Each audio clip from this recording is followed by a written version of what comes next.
And 2 on for Salvi. And there goes Junior to third. And he's going to be safe. That was a tremendous pick by Ramirez at third base. And trying to apply the tag. And the third base umpire, John Bacon, he really took his time before he made the call. And now a fly ball to right field. Fry gets behind it. Junior will tag. The throw is offline and cut off. And Salvi gives the Royals a 1-0 lead. So now that steal of third ends up being a big play. And Chase DeWater with a 2-0 count signals through the left side of the infield. That'll get Hedges home. Here comes Halpin. Throw to the plate. Forget about it. You're not going to get Speedy Petey. And it's 2-1 Cleveland. All right, a Thursday edition of The Zone right here on Sports Radio 810 WHB. Jason Anderson with you, Sterling Holmes, Michael Darcy. We head up until 2 o'clock the next 4 hours. We'll talk some baseball with you, some Royals, heavy Royals here in the first hour. Then we will get into some football with Kent Swanson joining us coming up at 11 o'clock. We'll talk with Matt Verderam coming up at noon. We got Sports or Leisure coming up at 1. Plenty of other things to get into as well. Some NBA talk, some college basketball talk. KU landed another transfer portal commit. We'll get into what that means for the Kansas Jayhawks, for Bill Self, and many of other things, including a Grizilla. It's a big deal. And a what now? Oh, well, you didn't see the Grizilla. No, we'll have to talk about the Grizilla. We'll also get into some Chiefs in which positional group should the Chiefs spend whatever money they have left over in the cap, or whatever maneuvering they can do in the cap to find somebody, but what position? Not necessarily is there a specific player, but is there a specific position you would prefer for the Chiefs to go out and land? 913-912-4810 is the text line. 913-912-4810 if you want to be a part of the show. Let me pull up the texts here and send out this particular tweet. Oh, I mean, we could talk about boats, too, if you want to. I don't think we should, but we could. You want to talk about boats, Michael? The seas of marriage are sometimes rough. I'll say that. Wow. Things can get choppy. Dude. It's not always a smooth ride. Just make sure the boat doesn't sink. You know what? It's hard to do that with 2 people on the boat, too. Sometimes you got like 10 people on the boat, it's going to sink. Sometimes you got to lean into the waves. You know what? When it comes to choppy waters, choose your battles. You know what I mean? What if they're... No, that was too bad. I couldn't do it. Oh, really? It was a joke with Good the for your I appreciate your... Bass fish. We're going to be involved in. Yeah. But, yes, that's right. Yeah. Bass fish. Yeah, you know what? If all of this is true to his wife and family, he's being a bass hole. But that's where you go and find the great bass fishing. Yeah. It's like the honey hole. It's the bass hole. Yeah, mine was worse. I'm glad I stopped. I appreciate it. That's you know what you call that? That's growth. But you know what we have not seen?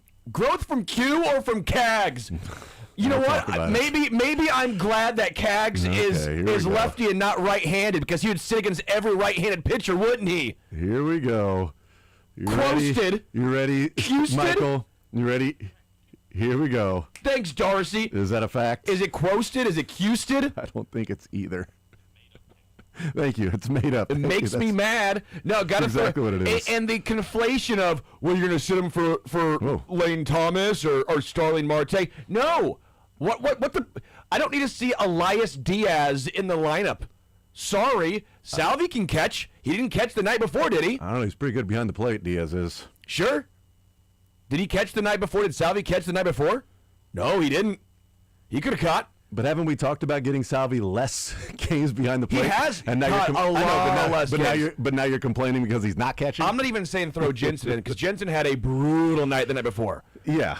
I'm saying the guy you drafted 6th overall, who raked against lefties in the minors. Well, he hasn't had an opportunity in the majors. So he's had some opportunities. Those 13 at-bats, really, it's tough to tell. I'm just saying, I get beyond. He was bad against everyone last year. Exactly. And he couldn't hit a 9-year-old last year. That's different. Exactly, but he's bad against lefties this year. So he was bad against lefties last year, and he's bad against lefties this year. This is asinine. Maybe there's the trend that Q's following. Who do you think that when Joey Cantillo saw the lineup, who was he glad it was in the lineup? Do you think he wanted to see Cags or Elias Diaz? I mean, the fact that lefties are OPSing 540 against him and righties are OPSing 820 against him, I'd say he's probably excited. Who did you think he wanted to see? I would say he would say, I'm glad it's Elias Diaz. But so you're taking out Diaz for Cags? Is he catching? I told you, Salvi's catching. Salvi didn't catch that before. Salvi could have caught yesterday. This isn't even a Marte take. This is not a Marte. This is for sure not a Lane Thomas take. This is a Elias Diaz take. I'm okay with Carter Jensen not playing yesterday against a lefty with him struggling the night before. This is a Cags take. This is a let him play. Let the kids play. I don't need to see a 36-year-old minor league catcher for the past 4 seasons. So essentially there's no reason for him to be up here then. If he's never going to play, then he shouldn't be on the team. I think it's a little silly personally. Okay. It's not that I don't. mean, if Carter he's been fine. The thing is, if Carter continues to struggle behind the plate, you can't just say, well, we're going to catch Salvi less often than we have in the past. But I assume he's still a catcher. Is he not? He is. Can he catch occasionally? Well, he does catch more than occasionally. But I'm perfectly fine with him getting him less games behind the plate. And Diaz is perfectly fine for a backup catcher. I mean, the guy's got a hell of an arm. Diaz was not the issue last night. No, he was. And this is, again, I don't think Cags makes the difference of 4 runs. I'm not saying he does. Okay. But I also think you probably handle the bullpen a little differently if it's a tie game versus if it's a 2-1 game or a 2-2 game. Say you're tied. I don't think Alex Lane comes in the game. Maybe. Right. I think we can. It was only 1 run that he gave up. Oh, agreed. The offense was the issue. Yeah. It was the fact that everyone outside of Garcia really did nothing in this game. Well, Marte got on base 2 out of 3 times. Fine. Again, this is not a Marte take. I know, but there was to your point though. This is not a Marte take. I will immediately contradict my own statement in getting on base 2 out of 3 times because it's sort of the conversation that you have of like, well, he had that single with nobody on. Well, what did he do with bases loaded? Well, it didn't really work out for him. Correct. Although it was Diaz with bases loaded, but still, you get the point. And again, Diaz has been fine hitting this year overall, but we know who he is at this point. He's fine. We know who he is.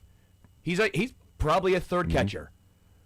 The point I'm making here is for a team that does not have a ton of power, you almost want Cags just for the threat in the lineup. That does change things. And it extends your lineup because then Diaz is batting 9th. Cags would not bat 9th. If you want to put Cags against lefty batting 9th, sure, go ahead. I'm okay with that. But also, you're taking at bats away when the starting pitcher only goes 5 innings. Correct? He would have had at least another at bat. He would have had at least 2 instead of only 1 as a pinch hitter. The point I'm trying to make here, time and time again, I get trying to take Salvi's catching load and make it smaller. But from what we've seen, the pitcher's ERA is still somehow best with Salvi. I think there is an acknowledgement of, and this is where you and I have talked about this before, and you and I disagree to an extent on this. I don't think it's a massive, chasm between the two of us on, no, you never play Jack against lefties versus always play them. You and I are in agreement in the point that I think it's time to start playing them a little bit more just to see if what we've seen against righties can maybe start to translate a little bit more against all pitchers. But also, I would say yesterday, I don't know that it's the time to do that when somebody has a 300-point OPS difference between lefties and righties. Sometimes it's about the pitcher rather than the hitter. And while it's Joey Cantillo, this is not Chris Sale. I don't disagree, but it's also the numbers are the numbers of what they are. What, he's probably pitched 6 games? But still, he's been dominant against lefties this year. What about in the Jeffrey 6 Springs, games. who was the opposite splits? I'm not disagreeing with that, but I'm saying if there is somebody that's one where I'm like, put him in the game, let him play. But in this one, I didn't really have a beef with him sitting because Diaz does need to catch if he's on the team. I'm fine with Salvi not catching, and I think it was about time for Carter to get a day off. And you and I agree with Carter because he needed a day off. So again, this is not a Carter conversation. This is a Cags conversation. Yeah, right. Carter's played 14 straight games, and he's slugging 286. in those 14 games. Correct. His last day off was the third game of the Yankees series. Correct. Was the last time Carter got a day off. He's 2 for his last 30. So you and I are in agreement that... Yeah, for everyone listening, this is not a Carter conversation. Yeah. This was a Cags conversation. Right. I think it's also worth pointing out that the home run happened, and it was a big at-bat, and it was a big swing in, a game in the standings too, but a big swing and tying the game up against the Angels, against the lefty in the home run to right field. Yeah. That was a big swing. But that swing is doing the heavy lifting for his numbers this year against lefties. How many at-bats does he have against lefties to begin with? He doesn't have many, but his slug drops 200 points without that at-bat. Sure. Like, he's slugging 260. But it did happen. And batting, it did. But point being is his OPS against lefties this year is 685. Outside of that at-bat where he kept the ball fair, that did happen, his OPS is 200 points lower in every other at-bat that he's had outside of that one, which he came through in. So are you banking on when he's in there against lefties that one at-bat or the 170 260 slug, 170 batting average, 260 slug versus what Marte does, and I know it's not a Marte thing. Not a Marte. Versus getting Salvi a day off against the lefty and having Diaz in there to catch, where you're getting really good defense when Diaz is in there. At least you're getting that. You're exchanging what could be a 170 hitter in the lineup for what could be a 170 hitter in the lineup, getting defense behind the plate, letting Carter sit, have Salvi less wear and tear on the legs for the full length of the season, and Marte plays right field. He got an outfield assist. Still, the defense isn't all that great. It's not as good as Jack's defense in right field. That was kind of my point is, yeah, you might be slightly better behind the plate, Diaz versus Salvi, but you're worse in right field defensively. Cags is a better right. And again, I know Marte, by the way, he should have been a double at best to begin with.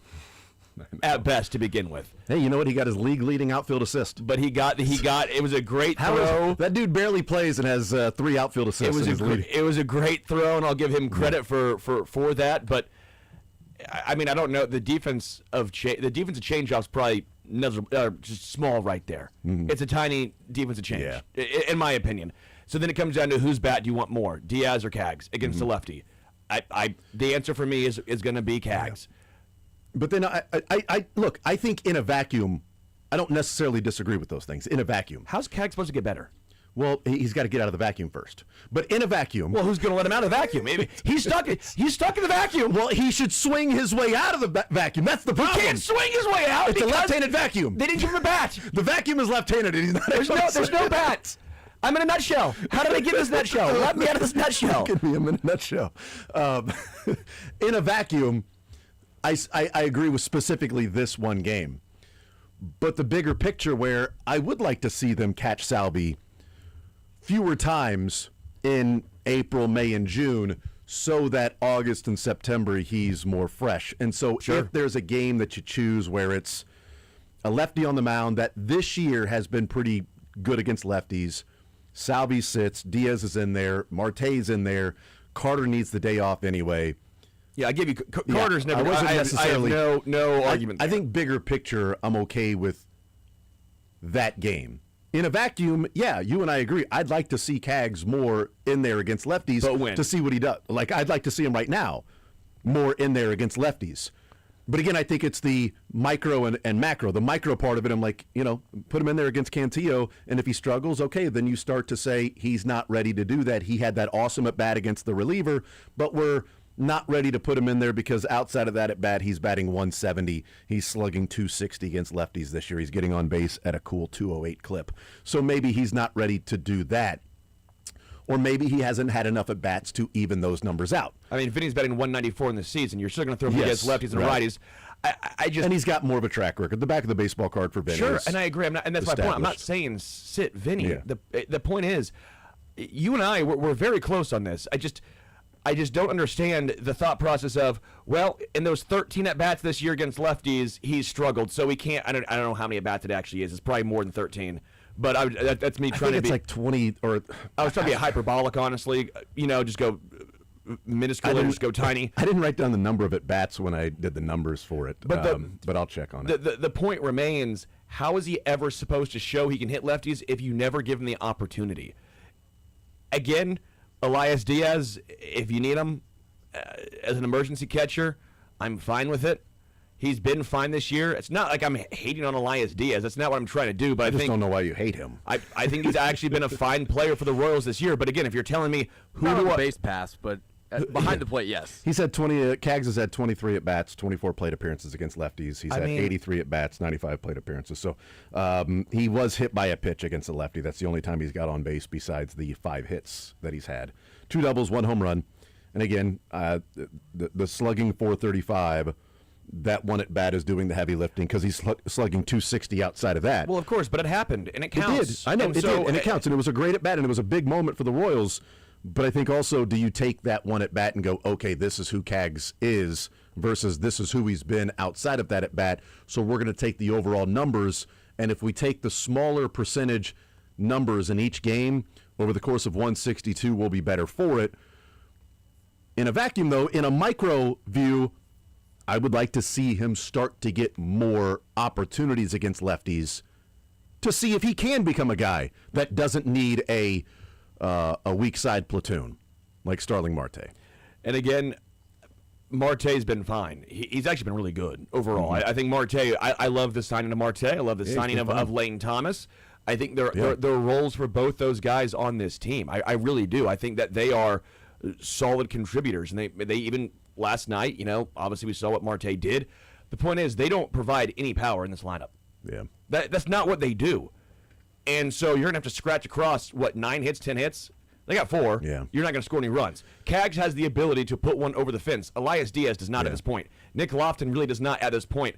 Isaac Collins hit one the other day, but that's not his strength. His strength. So when you look at this lineup, you have Bobby Witt, Salvi, and then again, if you want to say Vinny against the lefty, not really, right? Isaac Collins hit one the other day, and it's the second shortest home run hit at Kauffman Stadium. So, and again, but it was a great swing. This is not like a. Yeah, I know, right? But the point I'm making is he's not necessarily a power hitter. Yeah. And so Kaggs at least gives you the threat. Mm-hmm. That's all I'm arguing here. The point I'm arguing is even if he struggles, I think it helps the lineup overall. And again, this is not a Marte take.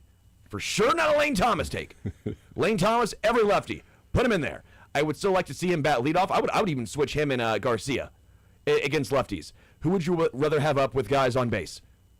I'd rather have Garcia up with guys on base. I'd rather have Lane Thomas lead off, who's more of a... And he's getting on base. Well, because he doesn't get a lot of hits. Lane Thomas gets on base with walks, traditionally. And to your point, Lane Thomas and Marte are doing the job that you brought them in to do. 100% they are. Totally fine with them. We need to take a timeout. We'll do that right now. Text comes in. It's pretty good. Sterling says, maybe Q's just trying to shrink the game for Kaggs, Sterling. Close stand. That's pretty good. We'll take a timeout. We'll come back. Let's talk about Let's talk about what is the real concern coming out of last night's game. I know that Kaggs, lefties, righties, all that stuff, but the real concern coming out of last night's game is yet another start where Cole Reagans leaves early. Earlier this year was bad luck. This one seems to be the Reagans trend with the Royals. We'll talk about that next.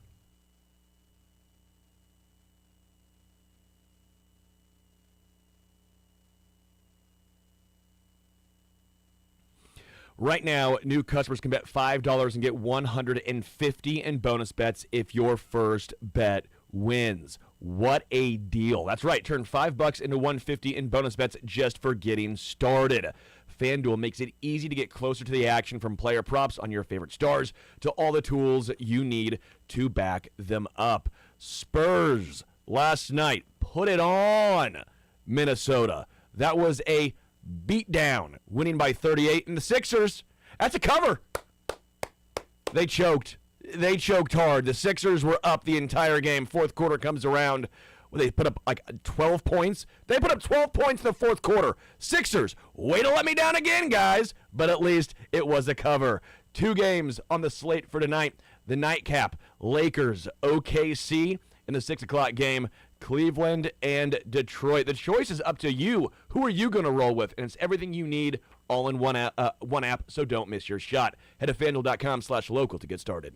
21 plus and present in Missouri. Gambling problem? Call 1-800-GAMBLER. First online real money wager only. $5 first deposit required. Bonus issued as non-withdrawable bonus bets that expire 7 days after receipt. Restrictions apply. See terms at sportsbook.fanduel.com.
Nine 912-410. We'll talk about Cole Reagans here, but some texts that have come in.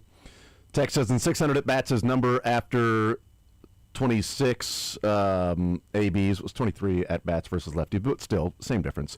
Would project to 23 home runs and 26 doubles, and Jason doesn't want to count his homer that he hit.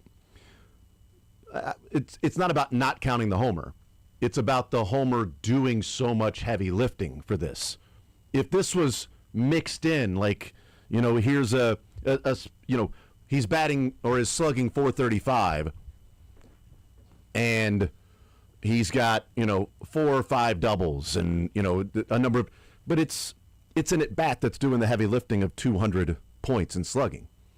That's my point on this, is that if you're playing the numbers and you're looking at the totality of it as opposed to what seems to be the aberration right now. But again, I've already said that I'm okay with him and would like to see him start to get more opportunities versus lefties. And if it doesn't work, then you can dial it back. If it does, well, then you've got somebody that's developing. Tex says, were they platooning Cags in AAA? Did he sit against lefties in the minors? No, because you're developing them. And you bring them up here, it's time to start producing, and you're trying to win games. So if he was in the minors, he would still be batting against lefties. Now, if you want that to be the case, then send him back down to the minors and let him bat against lefties every single time out there so he can continue to develop against lefties. But if you want him up at the big leagues, there's a give and take with him being at the big leagues. It is against lefties. He's struggling right now in his career. He may be a guy in 2 months from now, you can't take him out against lefties. You got to keep him in there the entire time. I hope that's the case. Well, then we'll look back and say, why was Elias Diaz playing over him? Or you can look back and say, maybe they brought him along in the exact pace that he needed at the big leagues to eventually get more and more confidence and not just get thrown into every lefty you're seeing. And now, a year ago, when you couldn't get out of the lineup and you're walking up there and looking at a 120 batting average and you can't do anything that feels like is success. I'm acknowledging that there is an avenue here where they're handling him exactly right. I'm also acknowledging there's an avenue here that had he got more opportunities versus lefties, maybe those numbers are better. And if he gets more moving forward, maybe they continue to get better. Dude, you know how bad Vinny is this year overall? Oh, yeah. His OPS versus righties is 722. Hughes still throwing him out there against lefties. OPS in 389. Yeah. Slugging 189. You can take away the home run all you want. Cags is still slugging higher against lefties than Vinny. Yeah. I don't understand this. If you want, but it's the back of the baseball card that you're going to see versus the back of the baseball card for Jack that has said that in the big leagues, he's not been able to hit lefties. In the big leagues. So far. Last year, Vinny hit OPS at 614 versus lefties. Your prior 674 against lefties. Mm-hmm. This is not saying don't play Vinny, by the way. This is the point I'm making of, if it's so analytical and it's all about the numbers only, well, then why is Vinny out there going against lefties? Because he's clearly, career-wise, struggled mightily against lefties. Still 200 points better than Jack, though. Because he has an opportunity. I know, but it's still 200 points better, like in OPS. 614 last year against lefties. The point I'm making here is, again, I'm not saying sit Vinny against lefties. My point is, if it's all about the numbers, you would. Mm-hmm. So what's it with Cags? Is it the numbers, or is it just because you got to get Elias Diaz in the game because this team can't play without Elias Diaz? No, I think it's the fact that he's still a younger player that's 23 years old, and they're not wanting him. They're not wanting to break him. I think at this point, like, you've put him back together again from last year's Humpty Dumpty falling off the wall and shattering. That is the only thing I will entertain. The only thing I'll entertain in regards to this, to me personally, is that last year, maybe he got in his dome when things started going bad, and it spiraled, and it snowballed, and then it got disastrous quick. Yeah. So that's the only thing is, hey, we think that against lefties, for some reason, he's going to spiral, and it's going to affect him against righties, and it'll be a disaster. Yeah. That is the only explanation that I personally will entertain with Cags. And I hope that's not the case, because he's the 6th overall pick. Correct. And I don't want the 6th overall pick power hitter to be a platoon guy. I hope he's not that. I hope this is about, in a perfect world, if the Royals' offense was better, Cags would have stayed down in the minors all of last year and continued to hit lefties, although I'm not really sure how much he could have developed at AAA when he's OPSing at like 2. And like, he there's also really not was much. phenomenal against lefties. Yeah, for sure. Like, there's not much to where you're going, oh, you leave him down there, he's got a lot more developing to do. Well, he's clearly destroying that pitching. Big leagues is different. Even a guy like Cantillo is like, yeah, lefties, all right, cool, you're OPSing 540 against me. Like, it's a different beast. But again, I think we're on the same page in that I'd like to see him get more opportunities against lefties moving forward. 913-912-4810 is the text line. Let's hear from Q. This is clip number 3. Let's hear from Quattrero. Cole Reagans left the game after 3 innings. Avila came in, pitched 2 innings.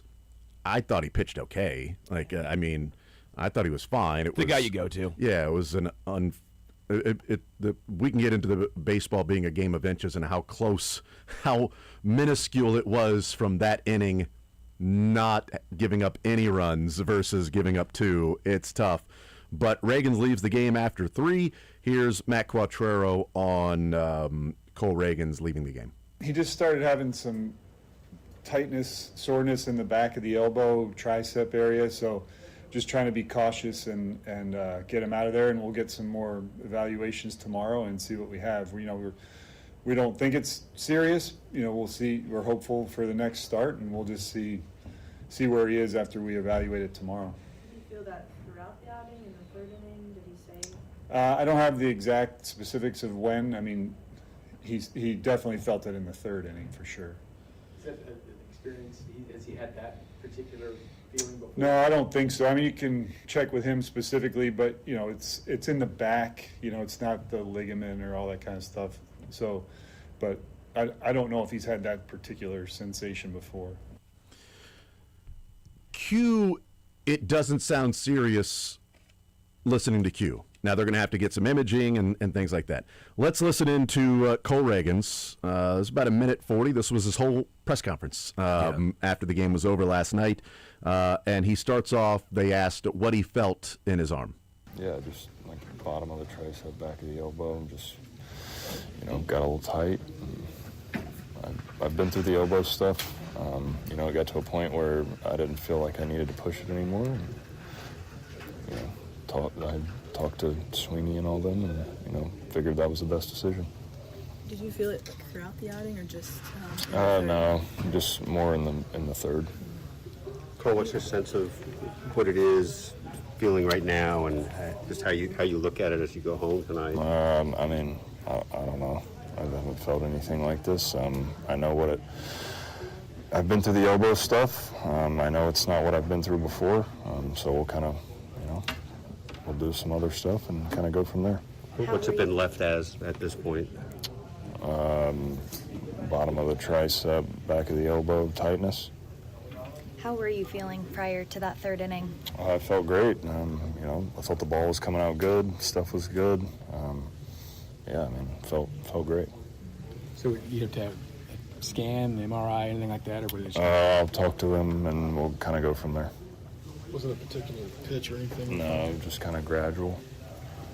First inning, working through that, 28 pitches, how were you able to navigate? Yeah, no, I felt good. I thought I made some good pitches to Martinez there in the first at-bat of the game that I didn't get. That's part of it. But I thought I made some good pitches, and he laid off. And then, the Ramirez at-bat just kind of didn't really throw any quality pitches, but, just tried to keep attacking and, try to let him hit it. So I want to go through and look at it, and it was pretty obvious in the 3rd inning. I shouldn't say obvious.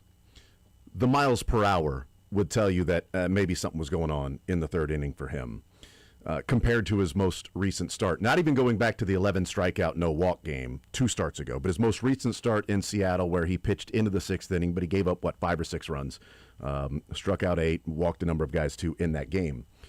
His 3rd inning. So I'll go through the 1st inning. Here's the 1st inning. These are just 4-seam fastballs. 1st inning, 4-seam fastballs. 97, 98, 99, 96, 97, 96, 96, 96, 95, 98, 98, 98. 3rd inning, 92, 92, 93, and then the last 2 to get out of the inning, 94, 94. Not 2 innings before when he threw it 98, 98 to get out of the inning, it was 94, 94. To go back to Seattle, his last 14 four-seam fastballs in the 5th and 6th inning were 96, 97, 97, 97, 95, 95, 96, 98, 98, 96, 96, 97, 95, 96. Those were the 5th and 6th inning in Seattle of his four-seam fastball. The 3rd inning yesterday, 92, 92, 93, 94, but it's still 4 mile an hour slower than what it was in the 1st inning when he was ramping it up to get out of the 1st inning and getting out of that jam. So something was going on there. I don't know if I feel better or worse in the fact that it's a tricep and it's the back of the elbow as opposed to, it's my forearm. There's tightness in my forearm and elbow area. Well, you're going under the knife at that point is what it feels like. Q sounded optimistic that it wasn't a big deal. Sure. And, hey, we'll see. Hopefully he's out there for his next start. Reagan's is very understated and is sort of a quiet guy anyway.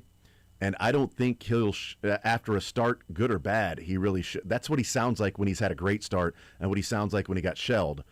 So I don't know what to make of it because he didn't sound very optimistic, and he's like, well, I know what it feels like in the elbow. I've never dealt with this, so I don't know. I don't know what's going on with this, so I don't know what this is going to be. So I don't know what to make of it based on Cole Reagan's body language and voice inflection and things you try to read into to what his mind is sort of thinking, that he's giving little hints as to what's going on in that arm. I hope it's not a big deal. I hope it's not. But it's kind of been the theme of Cole Reagan since the Cy Young year. Correct. Has been this. It's frustrating. I know he's more frustrated than us. Yeah. End of the day, I know this has to be more frustrating for Cole than it is for fans, media, anyone. But I don't know if you can count on him. I think that's kind of been the moral of the story is since the Cy Young-esque season. Yeah, 4th in Cy Young voting in 24. I don't know if you can count on him. Yeah. I mean, it was kind of like Chris Bubich, where it's like he's been great, but there's in the back of your mind, there's always that, can he do it? And for Cole, that's, for me at least, clearly that's in there. It's when Cole's on, he is the best pitcher on this team by a wide margin. I mean, he's a top 3 pitcher in baseball when he's on. Yeah. But since 2024, he's been probably off more than on. Oh, yeah. And the injuries now have started to really take its toll. We're lucky that the Royals have a lot of depth. We're lucky that Stephen Kolek can come in and give you a quality start literally every single time he's taken the mound for Kansas City. 6 for 6. He's 6 for 6. He's had a quality start. The Ryan Bergert news really puts a damper on things because you feel more comfortable with him than maybe, let's say, Bailey Falter. Yeah. But that is why you have Bailey Falter is if he has to miss a couple starts, you can go to a guy who's been a big league pitcher, right? Yeah. He's been a starter in Major League Baseball. It's not quite Jordan Lyles bad. I feel bad taking a shot at Jordan Lyles, but that's kind of in Kansas City history recently. He got paid a lot of money. You got paid a lot of money, and that's not do much. Not do much. He's not that bad. Yeah. But he's not Cole Reagan's when he's on. Like for Cole, like the issue that you're running into, that I'm running into, that Royals are running into is, oddly enough, he leads Major League Baseball this year in games started. He started every single time he's been up in the rotation. It's 8 for 8. But it's very Sammy Watkins-esque. Okay, he's going to play. How long is he going to play? Again, he had the unlucky comebacker that hit the hand. That sucks. That's unlucky. Different than this. Yeah. But what happened last year? He'd be in a game, he'd come out early. He'd then start, and he'd have to leave the game. Dealing with the groin, let's push it, Opie comes out of the game. Dealing with the shoulder, like that 2024 season when he made 32 starts with a 3.14 ERA and 4th in Cy Young voting, since those 32 starts in 2024, he's made 21. That's a full season and month and a half of baseball. And he's 97 innings. 97 innings. He pitched 186 in 2024. He's thrown 97 since. So what's that? 97 divided by 21 is how many? About 4. He's four and 2/3. This year he's gone just over pitching 4 into the 5th. He's pitching into the 5th essentially, but not getting out of the 5th. Not qualifying for a win. Yeah, 4.7 ERA compared to the 3.14. He's averaging 1 extra walk per 9 in these 21 starts since that Cy Young season. He gave up 15 home runs that season in 32 starts in 186 innings. He's already given up 17 home runs in 97 innings since the 2024 season. He's on pace to walk, a third more than he did in 2024. Strikeouts are pretty good still. Yeah, strikeouts are still solid. Yeah, strikeouts are still solid. But the consistency and availability or durability. Because availability, he's been available every single outing this year. But it's the second outing that he's left early. Yeah. Again, one is unlucky. But it's also like, man, Sammy Watkins, just unlucky, man. Man, he had that toe. Oh, and then he had the hamstring there. Well, and then he hurt his shoulder on that one. Keenan Allen also, where we're like, he always is injured. You look at him, he goes 17, 17, 7. You're like, it was one of those. Well, things. but he always leaves. Yeah, it was one of those guys. But Sammy Watkins is the one we keep going to. Sorry, Sammy, but he made a lot of money too. But that was sort of like Sammy Watkins. You ask Gehrig, Dieter, cost Gehrig Dieter maybe a couple of game checks by Sammy Watkins going out there and going, yeah, I can go. So then he's active and Dieter's inactive on game day. And then Sammy Watkins plays 5 snaps and is like, yeah, I can't go. Well, you just took a game check away from that guy so you can come in and play 5 snaps. He started. He played. That goes down as a game. He did not miss, but he played 4 or 5 snaps in the game. That's the concern moving forward each and every time Cole Reagans goes out. It's like a flip of the coin. Yeah. Is he going to go out there and strike out 11 with no walks? Or is he going to pitch 3 innings and pull himself out of the game because he's feeling something in the arm? Well, and this is where the concern lies in from an actual talent perspective. The fastball's still been really good. Since 2024, the fastball's not been the issue. Obviously, 24 was phenomenal, but it's not like we're seeing a... Well, his stuff is still good. His command is terrible. The command has got... Compared to 2024, sorry. I would argue it has been terrible. Yeah. He's the 9th percentile in walk rate. Okay, there you go. Yeah. That's terrible. Yeah, since 2024, his command has left him. The stuff is still there. The command is gone. Because you see the strikeout numbers are still electric. Yeah. I think for me, the biggest issue with him, it feels like he cannot locate any pitch besides his fastball. His changeup has been abysmal. Yeah. In 2024, his changeup was the 95th percentile of changeups for off-speed pitches. So that would include, I would assume, splitters, fork balls, just off-speed in general, not breaking balls. So strictly circle change, just straight change, palm balls, if anyone still throws those anymore. My son wants to.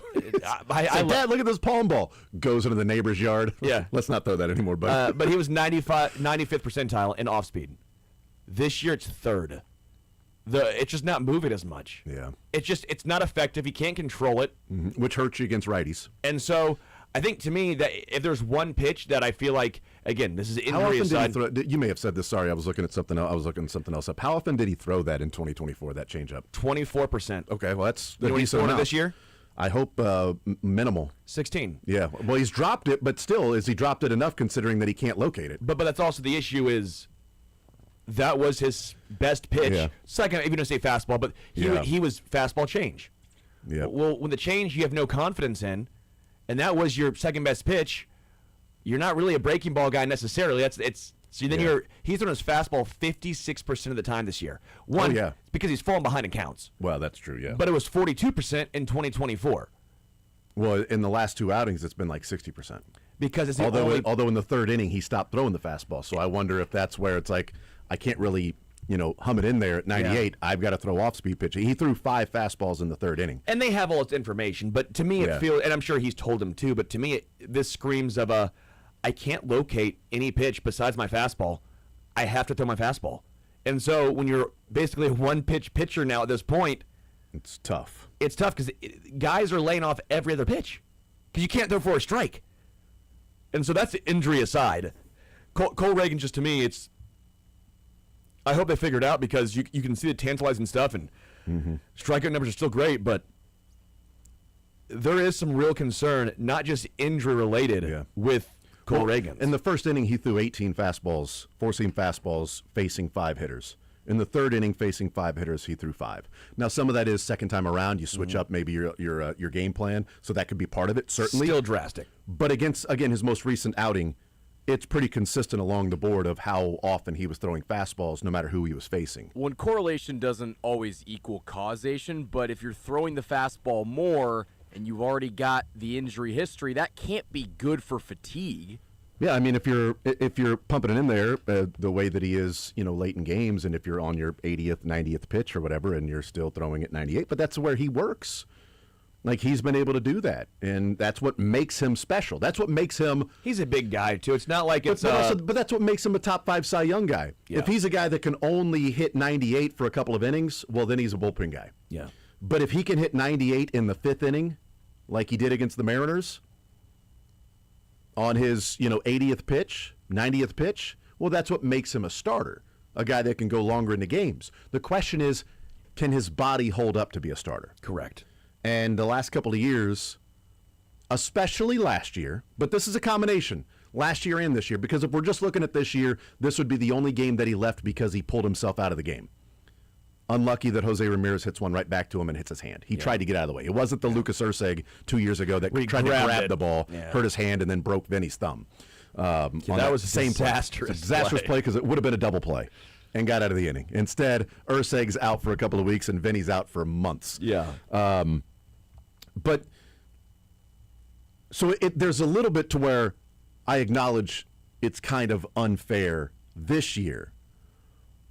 But if this year we're coming off the 2024 season, I wouldn't have the feelings that I have. I would be, oh no, I just hope this isn't bad because this guy finished top 5 in Cy Young. Correct. He left the game early. He's had some up and downs, but he still had the double-digit strikeout game and no walks. He still got there. He was pitching fine in this game. Boy, you're really worried about it.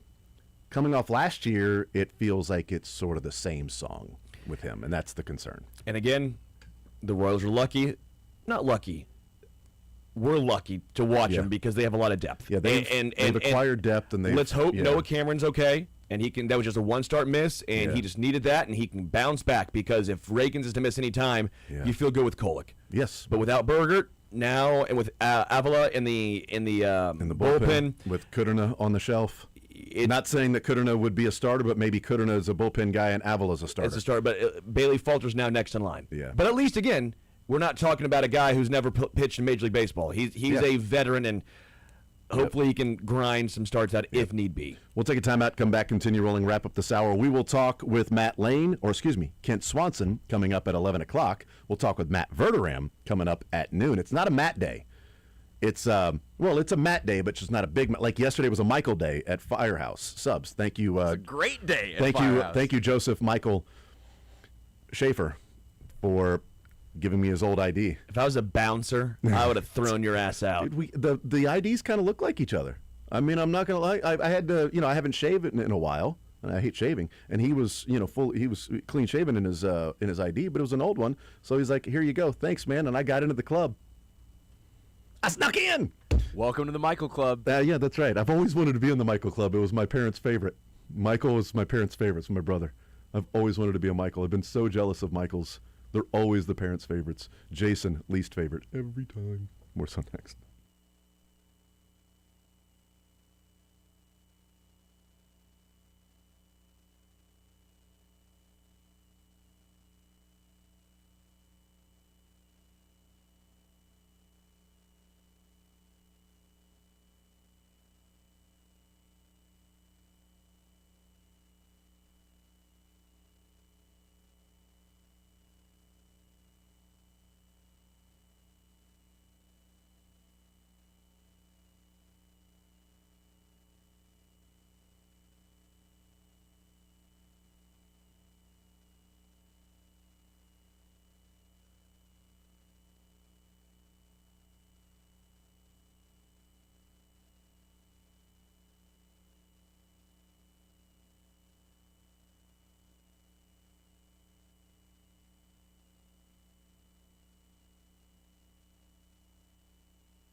You know, we talk about a game of inches and the Royals yesterday.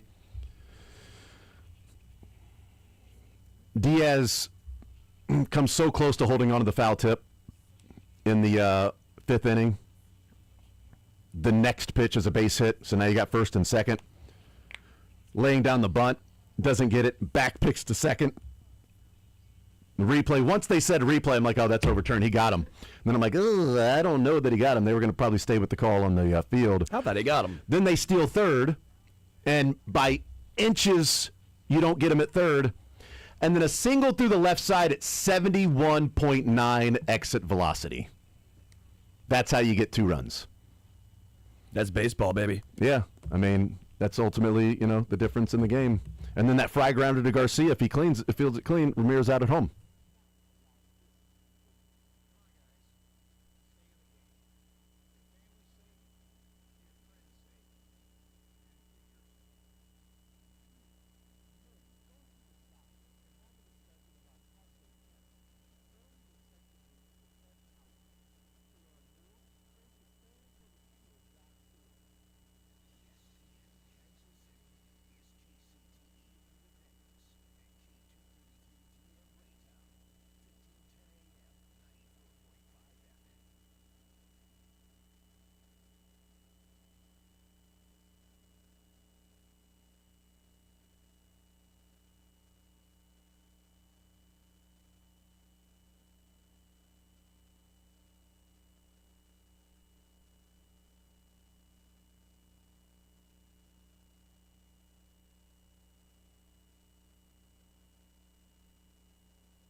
Swanson of KCSN is brought to you by Dick Ray Plumbing, Heating, and Cooling. Are you planning to spend money on a new AC or furnace repair this year? Dick Ray can help. Show us a 2025 HVAC repair invoice from any company, and we'll credit that amount towards a new system up to $2,500. Call 913-DICK-RAY or go to dickray.com for details.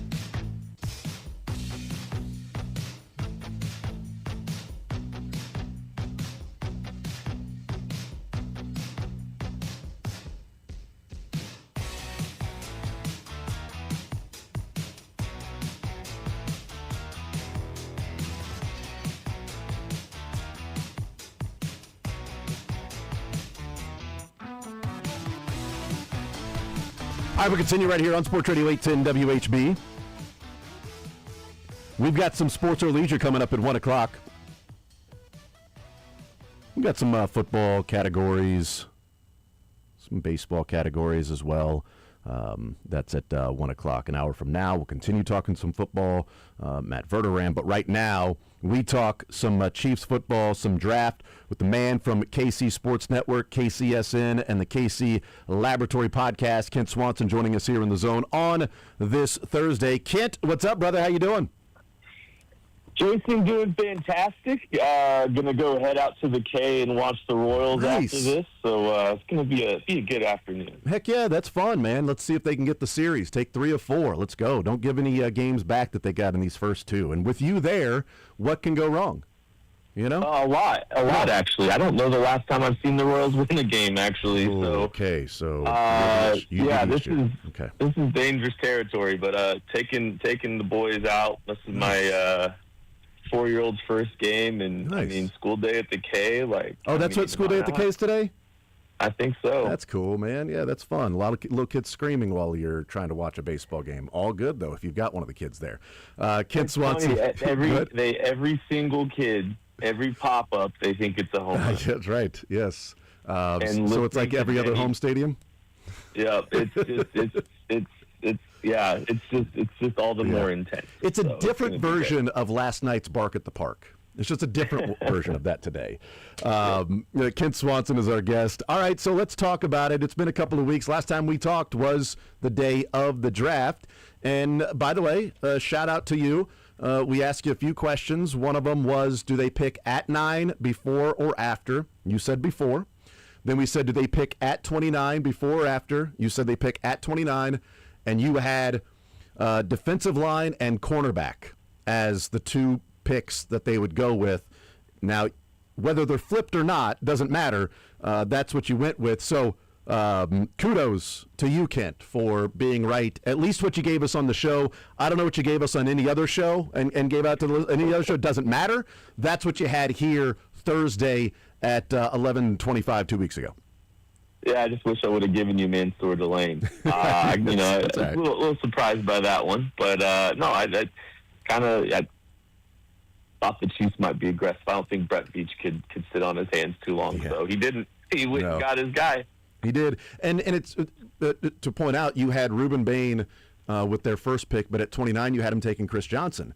And we hear that report from Albert Breer that if Mansour Delane wasn't there or they couldn't trade up, then it might have been Tyson and then using a third rounder to trade up and get Chris Johnson. So you were on the right path, that if they went Bain, it would be moving up to get Chris Johnson, or that would be the next cornerback on their board that they would prioritize, because it seems pretty obvious based on that report and the fact the Chiefs traded up and got Mansour Delane. The Chiefs were looking at the number one thing they needed to address was cornerback in this draft. Very obviously. I think we've been lulled to sleep a little bit on the cornerback stuff, because we've seen the Chiefs do so well with, playing that position with minimal assets. And, I think,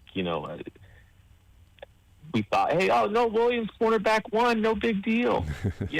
Christian Fulton coming back, Steve Spagnuolo, Dave Mann, they're fine. They don't need that. They've had functional quality defenses without major investments, but clearly I think the team thought that they needed to make sure that they secured a talent. And it wasn't just Trent McDuffie they were losing. They're losing Jalen Watson too. And maybe we should have taken the cornerback conversation a little bit more seriously than we did.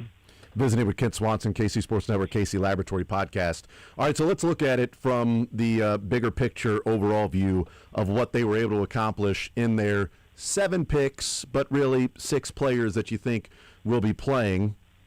Hopefully it's 6 players that are playing and not all 7. But with the 4 defensive players, the 2 offensive players, what did you make of the overall draft, including the moving up for Mansour Delane and other areas of maneuvering the board, Emmett Johnson, moving up to make that selection? What did you think of what the Chiefs accomplished, starting with 9 picks, but selecting 7? Yeah, I think, the initial reaction of seeing the Chiefs trade up so much draft capital for Mansour Delane, like the initial gut reaction wasn't as strong as when you look at the totality of the draft. And, I think they did a good job when you kind of look at it from a 30,000-foot view after the draft is over. There's very clearly a cliff between Mansour Delane and the rest of that cornerback, group. And then, I don't know how strong they felt about, the cornerback class outside of the top, call it 40. Mm-hmm. So, it does feel like they just went out and said, let's just go get the best guy. They probably didn't clear Jamar McCoy, would be my guess. And so if that's the case, yeah. It's a tier. And look at the medical concerns with him anyway, kind of just completely eliminate him from that conversation. So when you look at it from that perspective, I think, Mansour Delane made a ton of sense and being aggressive to secure him and being able to stick and pick at 29 and 40 and get quality contributors and some upside to your defensive line. I like the move there. And in day 3, I think they did a good job finding some, good lottery tickets to potentially become rosterable contributors to the offensive side of the ball. I think Emmett Johnson has a chance to do some things in this running back room, and Cyrus Allen is a very fun, intriguing wide receiver prospect that maybe you can find a role for him as well. So overall, I think when you look at the totality of it, when it's all said and done, I like what they did, and they got some really good football players. Do you think it's a strategy they'll be implementing moving forward from what we've seen so far? Like, we know that Snead they traded instead of paying him, and they got a 3rd rounder for him, and now we see what's happened with his knee since then. Charvarius Ward was a free agent. They walked on him. Trent McDuffie they traded. Jalen Watson they let walk, and then they draft Mansour Delane. Is this just is it circumstantial in that to where the cap didn't work out this year, that they had space with what they're paying Jones and Trey Smith and Creed and Mahomes, et cetera, that they couldn't pay Trent McDuffie, that maybe in a different world, if they had the space, they would not have traded him for a 1st rounder? They would have been fine paying him that money? Or is this a strategy for the Chiefs? You draft somebody pretty high or in the 1st round, you get the best out of him. He turns out to be an all-pro a couple of times, and then you move him for another pick and you don't pay that premium money for that position, and then you just keep replenishing. I certainly think they lean towards that with the current coaching staff. I would say that in a different world, I think Trent McDuffie is a Chief with the long-term extension that makes him one of the highest-paid cornerbacks in football. Mm-hmm. Just because, I do think that there's some big contracts that are on the books right now on the defensive side of the ball that probably kept them from doing them, and namely it's, the Chris Jones extension into his 30s, yeah. And it's Nick Bolton paying him, top 7 linebacker money. I think those 2 deals probably keep them from being able to, to hold on to Trent McDuffie. So I do think there are some scenarios where he still is here, but I think the whole construct of the defense kind of looks a little bit different. I will say, who knows if Steve Spagnuolo is still coaching by the end of Mansour Delane's rookie contract. True. And I think there's at least some question marks there. So, and what that version of the Chiefs looks like in the future, some of these blue chips that they have for this iteration of the Chiefs dynasty, they might be moving on to bigger and better things by then as well. So, I do think, historically, I think you can say, yeah, the cornerback position is a spot that they don't spend on, but I could see that shifting at some point here in the near future. Mansour Delane maybe could be that guy down the road if he plays to the capabilities that we think he has. Kent Swanson is our guest, KC Sports Network, KC Laboratory Podcast. One of the Kent's guys in the draft guide at KCSN was Caden McDonald, the Chiefs went with Peter Woods over Caden McDonald in the selection. Are you good with that? Would you have rather seen Caden McDonald on the Chiefs? What did you make of the decision there at interior defensive line, but going with Peter Woods? Yeah, I think if they'd flipped it, I would have been probably a little bit more excited. But I think it's more just about the player itself. I'm a big Caden McDonald fan, but at the same time, like they're different players. They're just they're different skill sets. They're different types of guys, and I think Caden McDonald's probably going to be a guy that plays more of a one-tech alignment. He's more stout against the run. He's just flat out bigger. He's got about 30 pounds on Peter Woods. I do think he's more of an early down player with some pass rush upside that can be developed, and I think he's in a scary spot in Houston. I think that could be really beneficial for him. Yeah. But with Peter Woods, I'm not disappointed in Peter Woods at all. I think he's still he's a really young kid, and he's shown and flashed some athletic abilities. I think if you base his career off of, or his draft stock off of 2024, he probably goes a little bit higher. But I think there's just some question marks about the measurables, size, arm length, and then the production dipped a little bit in 2025. So I think the Chiefs are banking on being able to get more out of him and get more from what they saw in 2024 out of him. And if they do, they got tremendous value in Peter Woods. So a guy that could potentially replace Chris Jones in the future, being that interior 3-tech disruptor. I think that's the potential arc for him. And in that regard, I think from a roster construction, Peter Woods fits a little bit more for the future than Caden McDonald does.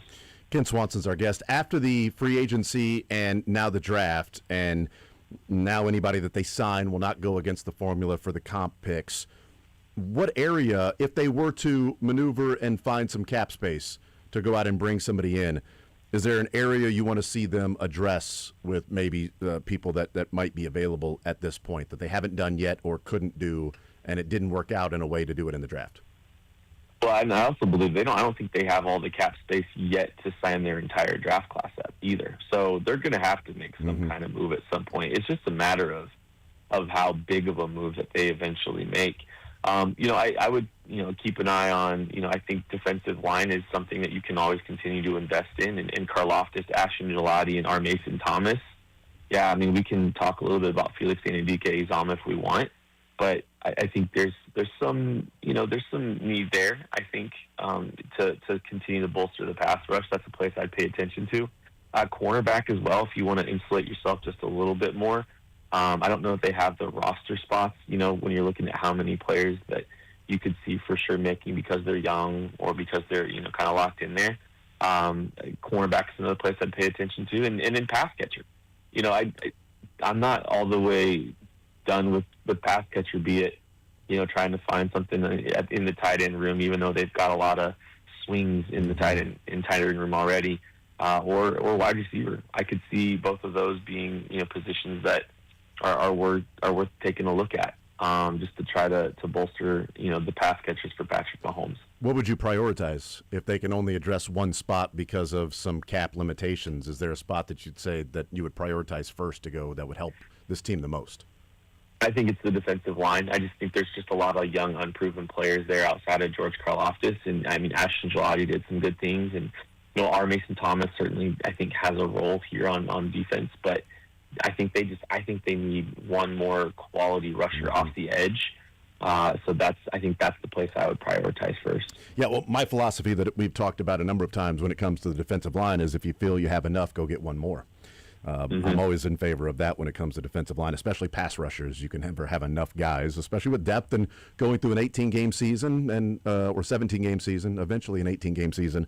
You certainly need that throughout the season. Visiting with Ken Swanson, KC Sports Network, KC Laboratory Podcast.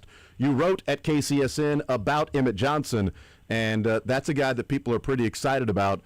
And it goes along with the theme of when Brett Veach has seen an inadequacy with his team, he, overly or aggressively corrects that issue.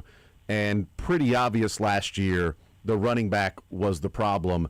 And we hear from Brett Veach that, in maybe November, December is when they had identified Kenneth Walker as the guy they wanted to go out and bring in and, assign, to the point that he's texting with Patrick Mahomes about, looks like he's going to run himself into a different team, is Kenneth Walker. So they knew running back had to be addressed. They go and get Kenneth Walker. They draft, Emmett Johnson. They sign, Emery DeMarcado as well. But you wrote about Emmett Johnson. How does he then fit in the running back room with a Kenneth Walker, with a DeMarcado, and what he may provide with this team, maybe initially, but also maybe long-term over the 4 years of his contract? Yeah, well, I mean, I don't want to live in this world at all, but let's say that Kenneth Walker was to miss a game in the 2026 season. Okay. I think if the Chiefs, if you're looking at the roster today, I think Emmett Johnson would be getting the lion's share of the carries for that team over Amari DeMarcado. So what I think, Emmett Johnson provides is he's the second best pure ball carrier most likely on this roster already, and I think the Chiefs wanted to make sure that they grabbed him. He's RB6 in this draft, and he was picked at 161. That's the latest in NFL history that the sixth running back has come off the board. Oh wow! So just the position, just really got devalued this year, and the talent was not appreciated there. But we looked at Emmett Johnson as a role player. Like, we kind of described him as a role player with our round grade for him in the KCSN draft guide, and I think he's got the ability to play a role, in a running back rotation. And I think as a ball carrier, I think he's got some upside. He's got great vision. He's got an ability to make some people miss. I kind of compare him to Devin Singletary in that regard.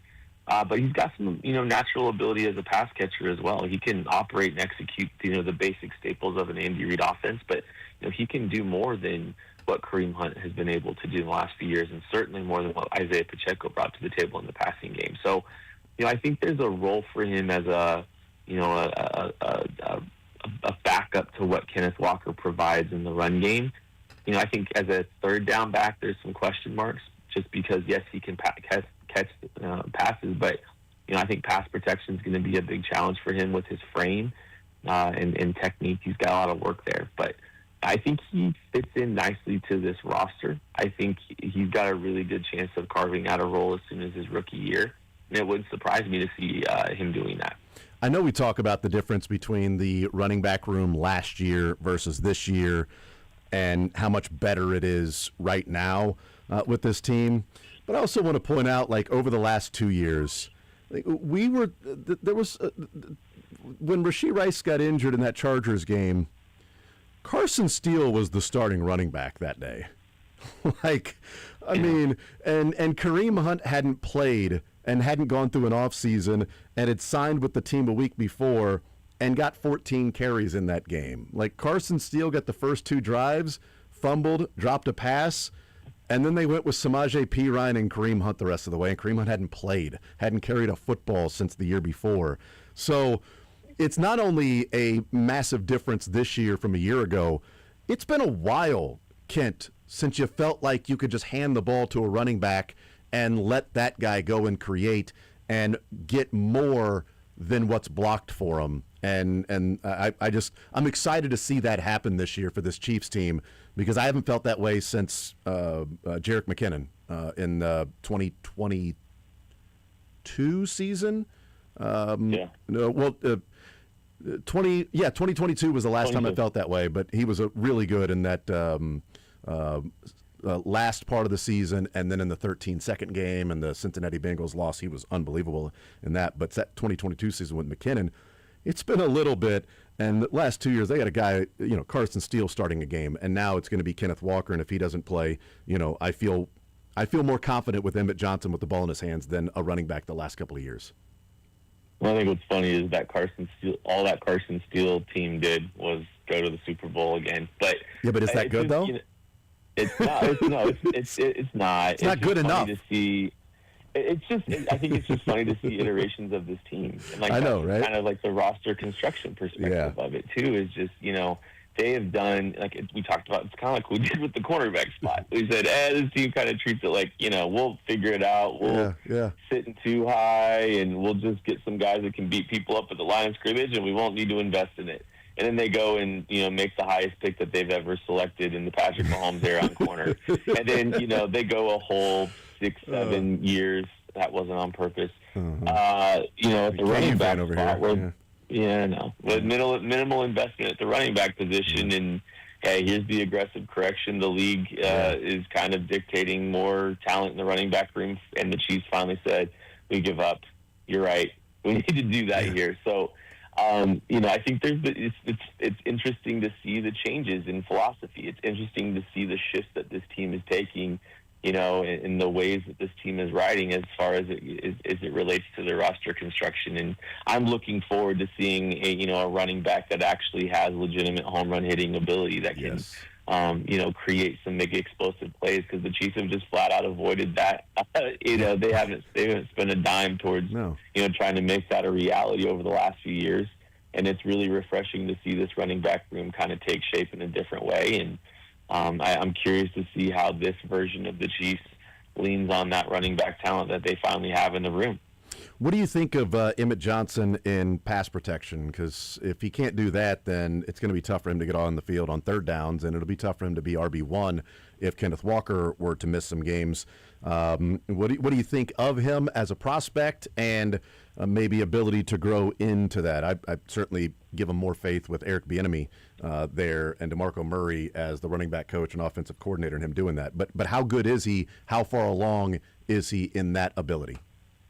He's got a lot of work to do, and I don't know, how often do you have a 205-pound running back really sticking his nose there and being able to hang an anchor with a linebacker that's rushing from second level depth and getting some momentum and being able to absorb that. I think there's some serious questions that you have about his frame and his ability to do that, and that doesn't completely diminish his value in this rotation. I think he still finds a role and carves out a role if he can't pass protect, but he definitely earns more opportunities, and he earns more opportunities early if he can be trusted in that regard. And, I look at, you listen to him talk in the press conferences, over the weekend at rookie minicamp, and he does seem to have the kind of mentality that's required to accept the coaching and really work to develop that area of his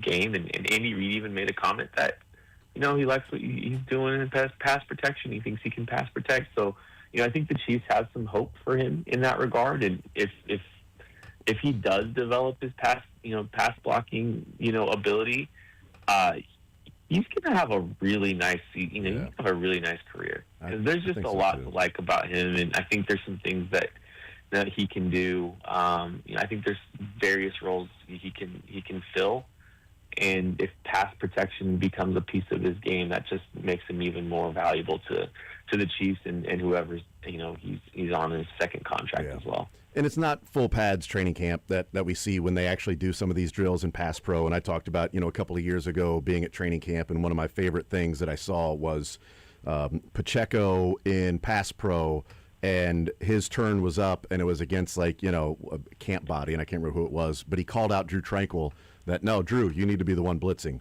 And they were just going at each other full speed, trash talking. And then it was Drew Tranquil's turn up, and he's like, no, Pop, you get up here. And that was great to see that happening when, good on good. How do I get better? Well, I don't take on the guy that's not going to make the team. I take on a guy that's been an experienced linebacker. I bring all that up because that's not what the rookie minicamp was. But Tim Grunhard was out there, and he's watched a lot of football, and, he can, I would trust his eye when it comes to traits. And he said, Emmett Johnson, he said, in pass pro and what he was doing, he's like, he looked fine. He's like, I actually think he looked pretty good in some of the technique that he was using. It's better than him saying, oh, God, he sucked. I'm really worried about it. It also wasn't full pads when you're taking on a Drew Tranquil or a Nick Bolton or, somebody like that blitzing, Jaden Hicks blitzing or Shamari Connor blitzing, where you got to take that guy on and have real technique and be willing to stick your nose in there. But it's better than the alternative of, he looked bad doing that. So we'll see what happens with that. Last one, Kent, favorite pick of the 7? Ooh, Johnson's up there.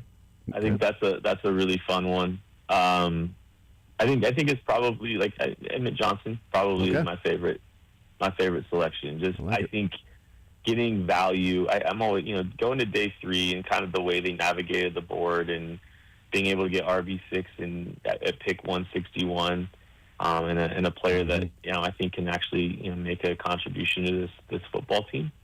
That's a big win. Yeah. I think so. I think the Chiefs played day 3 really well, where they have some players that can actively make a roster on a kind of a down draft. Like, I think there's some potential wins out there for this team, and I think Emmett Johnson's leading the way with that. So I think give me Emmett Johnson. Yeah, I don't know what it means. It's Emmett Johnson week here on social media and articles and you name it. I mean, we're all just he's getting his buzz today. You know what? My son's nickname is EJ, so let's go with EJ. Let's go with Emmett Johnson, EJ, as the favorite pick. Totally fine with that.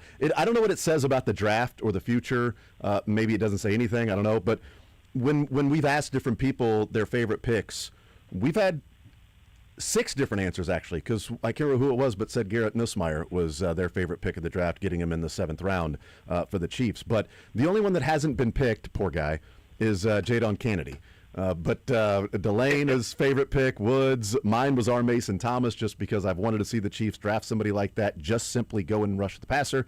I worry about the whole Uche thing. That's fine. Cyrus Allen has been some people's favorite picks. Emmett Johnson, Garrett Nussmeier, but not Jadon Kennedy. Sorry about that. You know what? If I asked the Kennedy family, I bet he would get a vote.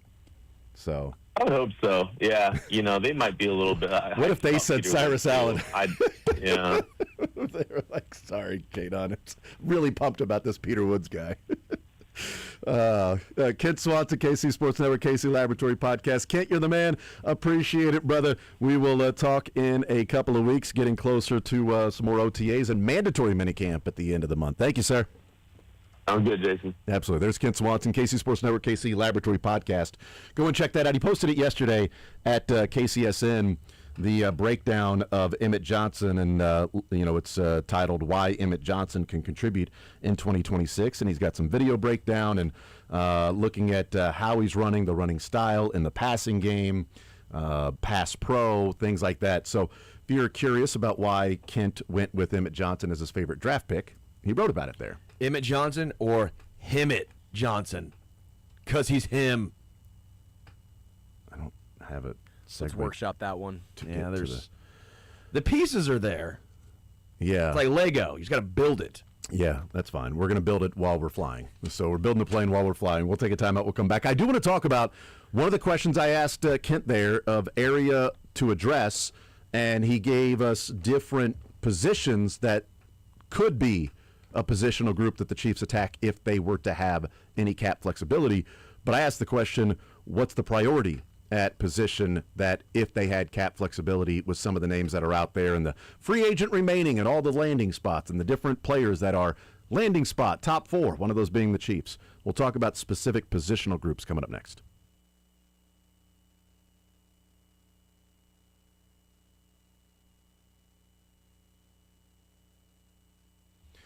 You know, man, if you're out there and you were suffering from erectile dysfunction, maybe it happened once or twice, you laughed it off, no big deal. That can impact the intimacy. It can start to impact confidence, and then it can start to sort of build on itself. And that condition can be caused by many underlying conditions. It is not a one-size-fits-all to be able to treat that. And that's why Heartland Men's Health is here for you. They have been successfully treating men in the Kansas City area. Maybe you've tried that to where, well, this is sort of the pill or the herbal that most men it treats. Well, maybe those stopped working or never worked to begin with. Heartland Men's Health has treatments with success rates well over 90% because it is specific to your particular needs and what the underlying condition is for you. Simply schedule a consult with Heartland Men's Health today. Your initial visit, it's only $99. That includes a medical consult with a licensed medical provider, a T, and that PSA test, and if medically advised, a test dose. And if the test dose doesn't work in the office, your visit, it's free. If it does, there you go. They've got an expert staff with 3 locations to serve you: Overland Park, Independence between Blue Springs and Lee Summit, and North Kansas City. Call them today at 844-447-6600. Tell them you heard about it right here on Sports Radio 810 WHB, 447-6600 or visit heartlandmenshealth.com.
All right, we continue right here on Sports Radio 810 WHB. Matt Verderam coming up at noon. Thank you to Ken Swanson, KC Sports Network, KC Laboratory Podcast, talking about the Chiefs and their draft picks. And one of the Kent's guys in the KCSN draft guide was Caden McDonald.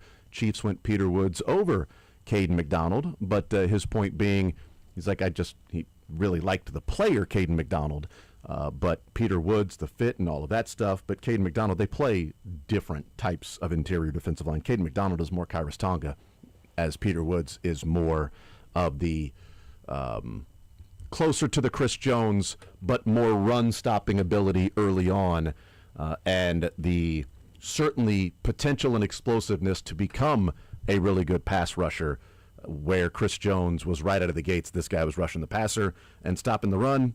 I don't really feel like it right now. He's gotten much better against the run as the years have gone, but there's I think, baseline with Peter Woods in stopping the run and eventually getting to what could be explosive pass rusher. But also talking about the running back room, and it's so funny looking back that 2 years ago, like in that Chargers game, the big thing we took away from that Chargers game was the unfortunate injury to Rashee Rice, that he tears his ACL 2 years ago in 2024 in that game against the Chargers. But looking back at that game, because I had to remind myself, because I'm like, I'm thinking of like if Emmett Johnson were the starting running back, or if Emery DeMarcado had to be the starting running back for a game. You probably heard this in the interview there, but Sterling, I know you're working on other things too. Do you know who started that game at running back for the Chiefs against the Chargers, the game that Rashee Rice got hurt? Michael, you probably know, but Sterling? Clyde Edwards-Helaire. No. It was Kareem Hunt. No. It's Carson Steele. Oh Carson Steele started the game. First drive, he fumbled. Third drive, because the second drive was the interception. Third drive, he dropped the pass from Holmes. And the rest of the game was Kareem Hunt and Samaje Perine. But that was the first game Kareem Hunt had played.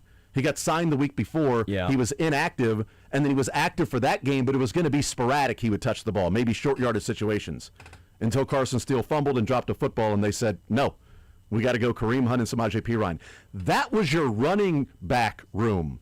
Now, Pacheco got hurt. Obviously, that's part of the Kareem Hunt signing. But where if Kenneth Walker were to get hurt, do you feel better about Emmett Johnson and Emery DeMarcado combination than Carson Steele, Kareem Hunt, Samaje Perine combination? The answer is yes. 100%. 100%. And I haven't seen Emmett Johnson run in the NFL. Nobody has. Okay? But we also got to see Carson Steele. And that was pretty short-lived. Unfortunately for him. It was, if he doesn't fumble and drop the pass, who knows? But maybe he gets more opportunities. But that was kind of it. You can't do that in an Andy Reid. You're not going to put the ball on there. Because you know who's not going to fumble or drop a pass? Kareem Hunt or Samaje Perine. Correct. Those guys catch everything thrown to them, and they don't turn the ball over. Well, and you can live with some if you're a very explosive player and you're busting off 20 and 30-yard runs. But if you're getting 3 yards a carry, you can't be doing that, too. LaShawn McCoy holds the football out like a loaf of bread. But he's also going to take 180 yards from time to time. Yeah. So I think reward. There's a give and take. Carson Steele's not going to be explosive, and he fumbled and dropped a football. Like, that's not going to happen. But just like that was, we talk about last year to this year, what the improvement is. But it's been a couple of years since the Chiefs have had this, and it's been part of the theme of not running the football enough or not being effective enough at running the football. And I think some of the view on the running backs in the NFL went from running back was what it was all about. You get a great running back, you can win Super Bowls, to then running backs are a dime a dozen and who cares, to now, hey, there's a middle ground here. Yes. There are some guys that if you've got an amazing offensive line, running backs can be a dime a dozen. But running backs that are difference makers are also a value to a team. And the Chiefs went from running back difference maker in Kareem Hunt to then middle of the pack in McKinnon and a couple of others to then, good God, we really see how bad it can be if you've got generic runners of the football, or less than generic. I think, too, the Chiefs specifically, it killed their viewpoint. They went from, Jamal Charles, Priest Holmes, Larry Johnson, but they never won a Super Bowl. So then they go to Patrick Mahomes. Yeah. And they win a Super Bowl, but the running back didn't really matter a whole bunch. They go, oh, so it's all about the quarterback. Or running back doesn't matter, so we can throw anyone back there. Yeah. Or they didn't appreciate the running back mattering with Kareem Hunt and Damian Williams and Jerick McKinnon. I think that's what it was. I think more or less it was that. Yeah. And we'll find a Damian Williams. We found him. We'll find a Jerick McKinnon. We found him. We'll find a Kareem Hunt. We drafted him. Correct. We'll develop those guys. Spencer Ware, Sharkhandrick West. Like, we can find different running backs that can go and play. It's not that big of a deal. Look at what Andy Reid's able to do. Is he a quarterback whisperer or is he a running back whisperer? Look what he's able to do with these generic running backs. He's just a whisperer. He might just whisper. Doggone it, Herbie. You know, I don't know why I said Herbie. That's just what I think of. When I think of Andy saying doggone it, it's always in my mind, doggone it, Herbie. Maybe he was the running back whisperer until he wasn't. And maybe Dave Merritt and Spags are the guys that can turn any cornerback into a stud until they couldn't do it with Kamal Hadden and Nick Jones and, to a degree, Joshua Williams. But they can with others. Yeah. So maybe there's a combination of who the player is with the coaching, and it didn't really materialize post-injury for Pacheco. And you know what we saw last year, where Kareem Hunt is who he is. Like you know what you're going to get with Kareem Hunt. You're not going to get an explosive player, but you're going to get a guy who has amazing vision. And if he had the explosiveness, man, how good of a running back could he be? Oh, we saw that. we saw how good of a running back he could be. We saw that. If you could combine the explosiveness, not even explosiveness, just some of the juice of pre-injury Pacheco with Kareem Hunt's vision. Awesome. You got a good enough running back with the offensive line. But post-injury Pacheco didn't have that explosiveness and doesn't have vision. And Kareem Hunt doesn't have a burst and explosiveness, but has amazing vision, which is why he's so good at getting short yardage situations, but that's what he is. Kenneth Walker, I think, has the vision. He just oftentimes wants to try to hit a double when a single will do. And that's where working with Bieniemy, and I would love to know, and maybe people can sort of drill down in the more conversations we have with Kenneth Walker from the media perspective, at that dinner, meeting Eric Bieniemy in person for the first time, at the dinner where Bieniemy was saying all of the things that he does wrong and everything I'm going to coach you on, I'd love to know what those were that Bieniemy was saying. Because I wonder if it's hey, you're trying to hit doubles and home runs too often. There was a single right here that could have got you 5 yards. You tried to turn it into a double. It was -1. You lost a yard. Take the 5. Take the profit. Now, some of these you could have taken a profit. You busted it for a home run. We don't want to take all that away from you. Give me the 3 true outcomes. Yeah, we don't want to Adam Dunn. We don't want to take all that away from you. But how can we maximize more of, this is the reason why this was a home run, and this is the reason you didn't see this, as to why that ended up being a strikeout as opposed to a single or a double.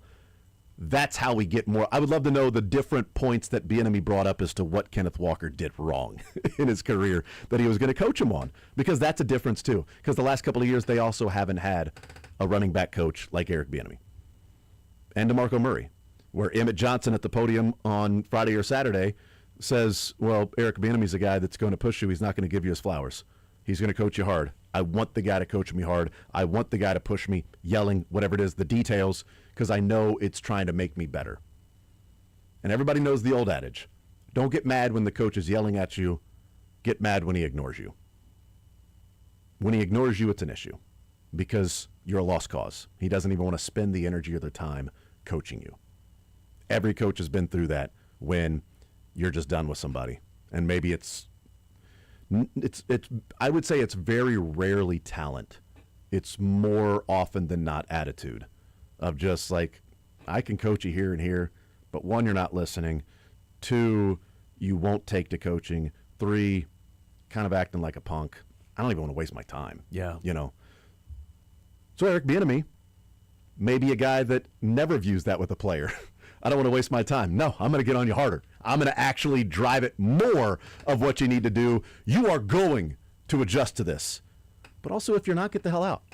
You know, why waste the energy on somebody that doesn't want to do that? And I don't think they have that in Emmett Johnson. No. I think they got a guy that wants to go in and work, especially when you hear him say, I love it. I want him to coach me hard. The details, all of that stuff, he's not going to give you his flowers. If you're there just to get your flowers, you're going to be... Go to a floral shop.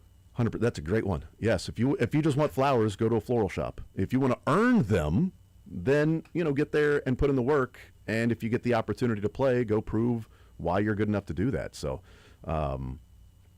it's just amazing looking back and seeing that Carson Steele was the starting running back on this team, or that Clyde got carries last year. Yes.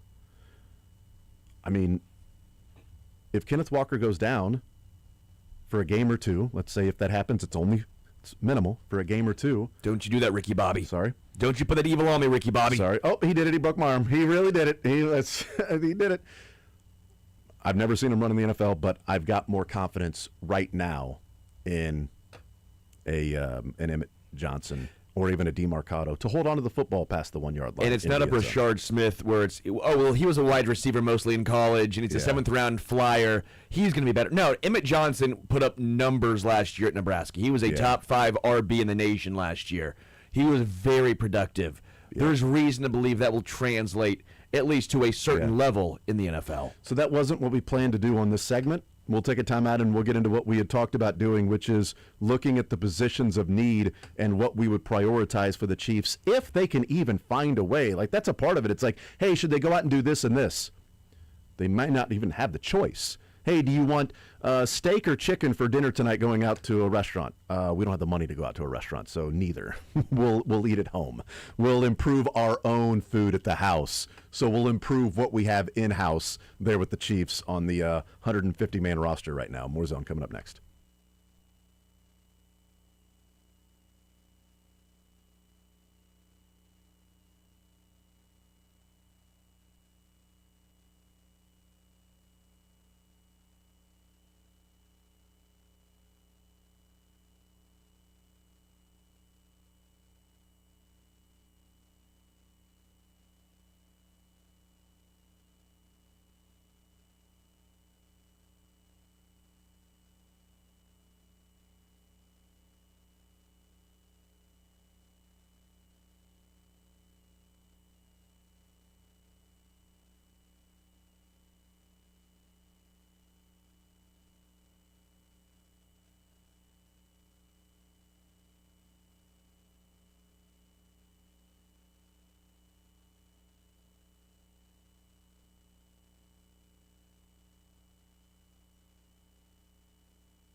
All right, we continue right here on Sports Radio 810 WHB. Jason Anderson with you, Sterling Holmes, Michael Darcy. We'll talk with Matt Verderame coming up at noon. We asked Kent Swanson about the areas to address that still could use an upgrade in talent or another body here or there. And look, my philosophy when it comes to the defensive line, as I've said for a long time, if you feel like you have enough, get one more.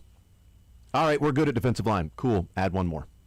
You can always upgrade that position It's like, no, we've got like 3 or 4 pass rushers. Great, get one more. Get one more. All right.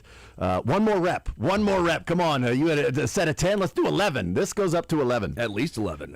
Yes, 100%. Why don't you just make the other reps heavier so you can go to 10? No, this goes to 11, though. I don't understand your point. But he said, defensive line, pass catcher, and he talked about like tight end, wide receiver, could also use a cornerback and things like that. And I said, well, what would you prioritize? And he said, first and foremost, defensive line. I think it comes down to 2 positions. He said pass catcher, so I understand what he's talking about with tight end. I think it's defensive line / really edge or wide receiver are the 2 areas that if they had space,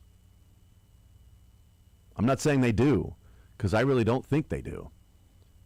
Which would you rather them go out and add to it? And I think it's not 6 in one hand, half a dozen in the other. I'd be completely fine with either. But I do wonder how much they've spent and invested in the changing out of the defense, just exchanging players here or there, but, how much better they got versus kind of the same old on the offense outside of Kenneth Walker. But if you're talking about pass catchers, it's the same guys from last year that are going to be catching a pass. And is it going to be the same production from those guys where maybe the production on defense rushing the passer is better with R. Mason Thomas and Peter Woods and maybe less of George Karlaftis having to be I'm going to hold the edge here even in pass rush because Chris Jones is going to flush this guy one way or another, so I can't escape and leave an escape. I can't get out, over my skis and leave an escape route. I think I'm going to lean wide receiver on this one over defensive line, and I think I'll be in the minority on it. Yeah, I'm 70-30 edge. Really? Who would you want, though? But you'd have to find somebody that you want, and I know that you don't really have an opinion on that. Cam Michael Jordan. Oh, okay. All right, yeah, that makes sense. It's the first time I've heard you mention that name. Cam Jordan with a bullet. Yeah.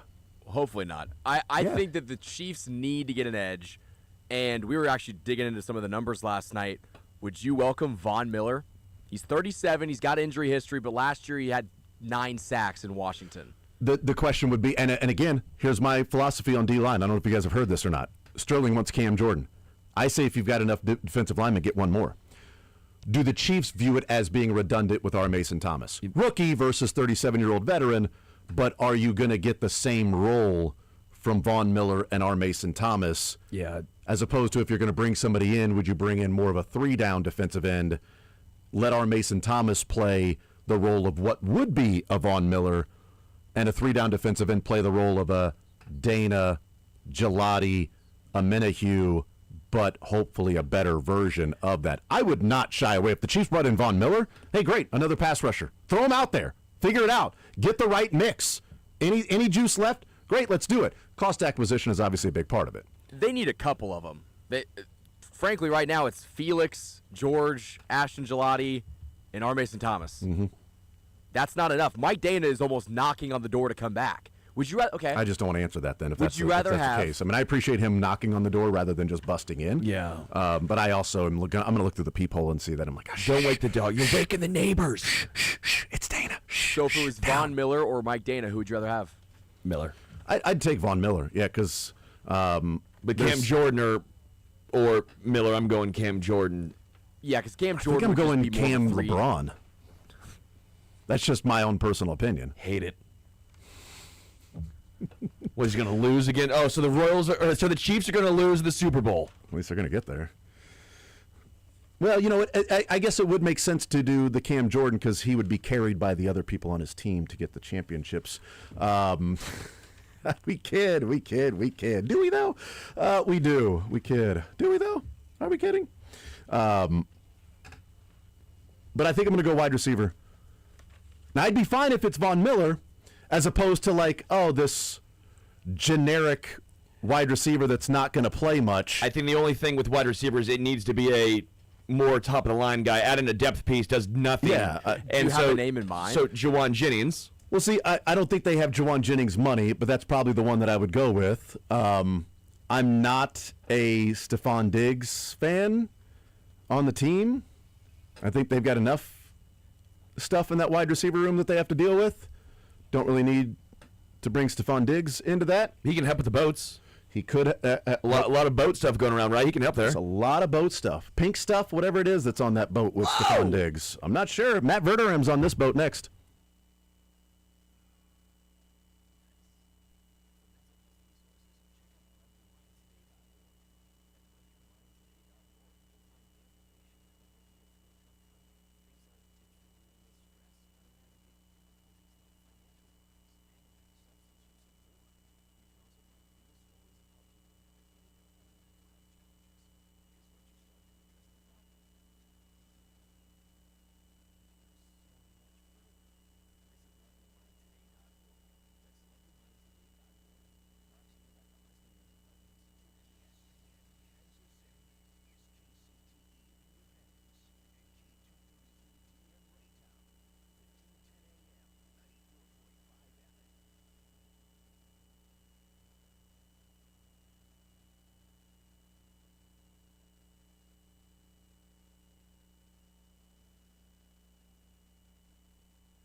All right, we continue right here on Sports Radio 810 WHB. Coming up an hour from now, we'll play a little sports or leisure. $25 to Johnny's Tavern. We'll be giving away in some sports or leisure. 913-912-4810. We'll get back into some texts. We did that in the first hour. Get back into some texts in the next segment. Right now, let's hang out with Matt Verderam from Sports Illustrated, joining us here in the zone to talk some NFL, some Chiefs football, some draft, free agency, etc. Matt, welcome into the show. How are you, sir? Doing well. How are you? I am doing just fine. Are you able to do the interview while constantly checking for updates on the MRI for OG Anunoby? It's all I care about today. I mean, that includes my family. So if it comes back that he's going to miss a couple games, fine. If he comes back that he's out for more than like a week, I've lost all will to live. Sorry, honey, the MRI just came in. I've got to go check this out and see what it means. I'll be there in a little bit. I'm with you. It's understandable from that standpoint. All right, so let's talk about some NFL here. The Chiefs draft and off season. Let's get your perspective on it. I know you've weighed in a number of different avenues in the podcast and things like that, but as it's 2 weeks removed now and more time to sort of look at what some other teams did, how do you view the Chiefs draft, what they were able to accomplish in these 7 picks that they had, and how they can impact this team this year to get back to being at the top of the AFC? Yeah. Listen, I mean, draft grades are completely useless, and I do them every year, but I'll be the first one to admit that, I mean, they're basically a snapshot of what we think at the moment, and then we should always revisit them 3-4 years later. But, look, the last couple of years I gave the Chiefs a B+, which were largely because of last year, because of Simmons' talent. And I thought Royals was a really good value pick. Now, Royals, we don't really know. He hasn't played, so at this point it's a bust of a pick. I like Norman a lot. Norman a lot, I think, played well before he got hurt. And then the year prior, look, I like Worthy, Suamati, who have been good players. I think there's more for both of them out there if they can get to the next level. This year, I really thought the Chiefs had one of the top 5 classes in the draft. Now, some of that is helped by the fact that they picked 6th and 29th, and 40th. When you're picking 3 of the 4 top 40 guys, I mean, you better have a good class. I thought they did. Delane, I think, is one of the cleanest prospects in the draft. One of the top 2 or 3 in terms of just no red flags. You can play any style you want to play. He's a willing tackler. He can blitz. He can cover. He can do everything you want. There's no red flags off the field. Very, very high IQ player. And then, listen, Woods is one of the more interesting draft picks anybody had, because if you look at him last year on tape, he was good. He was good. Wasn't great. It was good. If you look at him in 2024, there's a reason some people thought he was going to be the number 1 pick in the draft. I mean, he was Chris Jones-esque at Clemson. It's like, what are you getting? But listen, I think in the end, the Chiefs really built out the defense. They added Kenneth Walker in free agency. The big questions for me right now, I still think they need one more depth piece at edge, and they've got to find somebody at receiver. To me, that's the number 1 need. Like, they are a hamstring pull away from just being bereft at receiver. Like, they need somebody there. And look, Rice has played 12 games over the last 2 years. Worthy was hurt all of last year, even though he played 14 games. Tyquan Thornton missed a ton of time in New England. Like, you cannot rely on those 3 guys to combine to play 51 games next year. It's crazy. It's not going to happen. Yeah, that's one of the things that we asked in the previous segment was areas to address for the Chiefs, and how would you prioritize those in terms of positional need. And I went wide receiver, looking at what they've done this offseason versus the number of players they brought in on defense. Yes, they lost a number of players, but they replenished and had guys at least take that role. And defensive line, when we're talking about not being able to get off the field on 3rd down, well, hopefully Peter Woods over Jerry Tillery and R. Mason Thomas over Charles Omenihu will make them better at getting off the field on 3rd down. But we've also seen Rashee Rice not necessarily be a guy that can be reliable, whether it's durability or availability. And Xavier Worthy got injured, and they used him in a certain way that Andy Reid said, they would have utilized his strengths in a different way, but because of the injury, I don't know what to expect, and what do we believe? Like, is Xavier Worthy going to be a first-round draft pick guy? But they still need, like, Tyquan Thornton plays a role. But this offense was brutal last year. The defense was good. The offense was bad. And then, when Mahomes went out, they didn't score except for one drive, and they got the ball like the 20. Yeah, no, listen, there are a few things that are true about the Chiefs that are going to really color what this team is this season. One of those things is, even if Worthy comes back and has a really good year, and listen, I think he could. I mean, we are all prisoners of the moment to some degree. When they were done getting blown out in the Super Bowl against Philadelphia, the one thing everybody walked away from that Super Bowl saying was, hey, Worthy's a really good young player. Right? And it wasn't just because of the Super Bowl. I mean, he played great down the stretch. I mean, he really looked like a guy who you're like, okay, this guy's going to be a star-level player. And then last year was impossible for me to judge him. I mean, 3 plays into the year, the guy carried his labrum. And it's a freak play. It wasn't his fault. Kelsey ran the wrong depth. He slammed into him.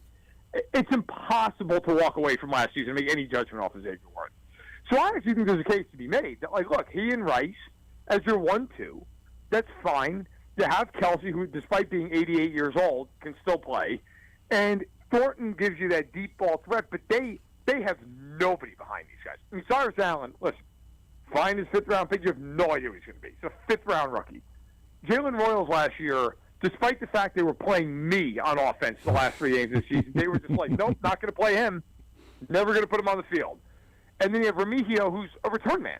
He doesn't play offense. So they've got to do something, whether that is Tyreek Hill, Stephon Diggs, Keenan Allen, Deebo Samuel, whether that is going with the biggest boom or bust move of the offseason and trading for Brandon Ayuk and just saying, you know what? He's got $1.2 million as a base salary, and if he comes in here and he plays, the guy's good for 1,200 yards potential. I mean, or he may never show up. I mean, that's you couldn't get a bigger boom or bust scenario. But defensively they should be much better for no other reason. They're just going to be far more athletic. Like, I understand they lost McDuffie and Watson. Those are obviously significant losses. But they added Delane, who I think is going to be very good right out of the chute. And then you bring in Kohu, you bring in Gilman to replace Cook. I think that's about a wash. But up front, they're going to be athletic. They're going to be faster. I mean, for people who didn't watch Chiefs last year, watching Tillery and Noddy try to play defense was staggering. I can't believe the Colts signed both guys. There should be a study done on that. That's unbelievable. I mean, if Peter Woods and a healthy Norman Lott do anything with Tonga, you're not going to have a bigger upgrade in the league in a room than that, and maybe it's the Chiefs running backs.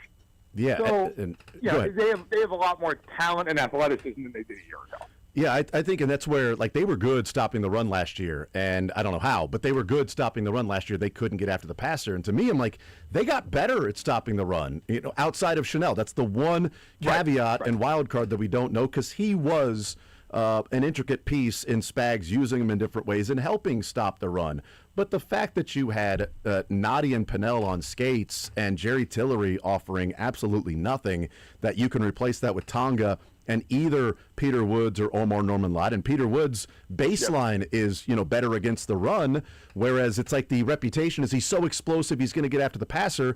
But then you see all of the draft profiles and the breakdowns of him as a prospect. It's like against the run, sheds the blockers, can disrupt in the gap, has some ability that he can still hone in explosiveness to get after the passer, but it sort of starts with the run game for him. Like, I think they got better against the run for this defense, and I think they got better at rushing the passer too. And it just the way I viewed it, the way I described it on Monday after the draft, Matt, was, in my mind, the way when the Chiefs spend their first 4 picks on defense, whether that was the plan or it just was circumstance how the board fell.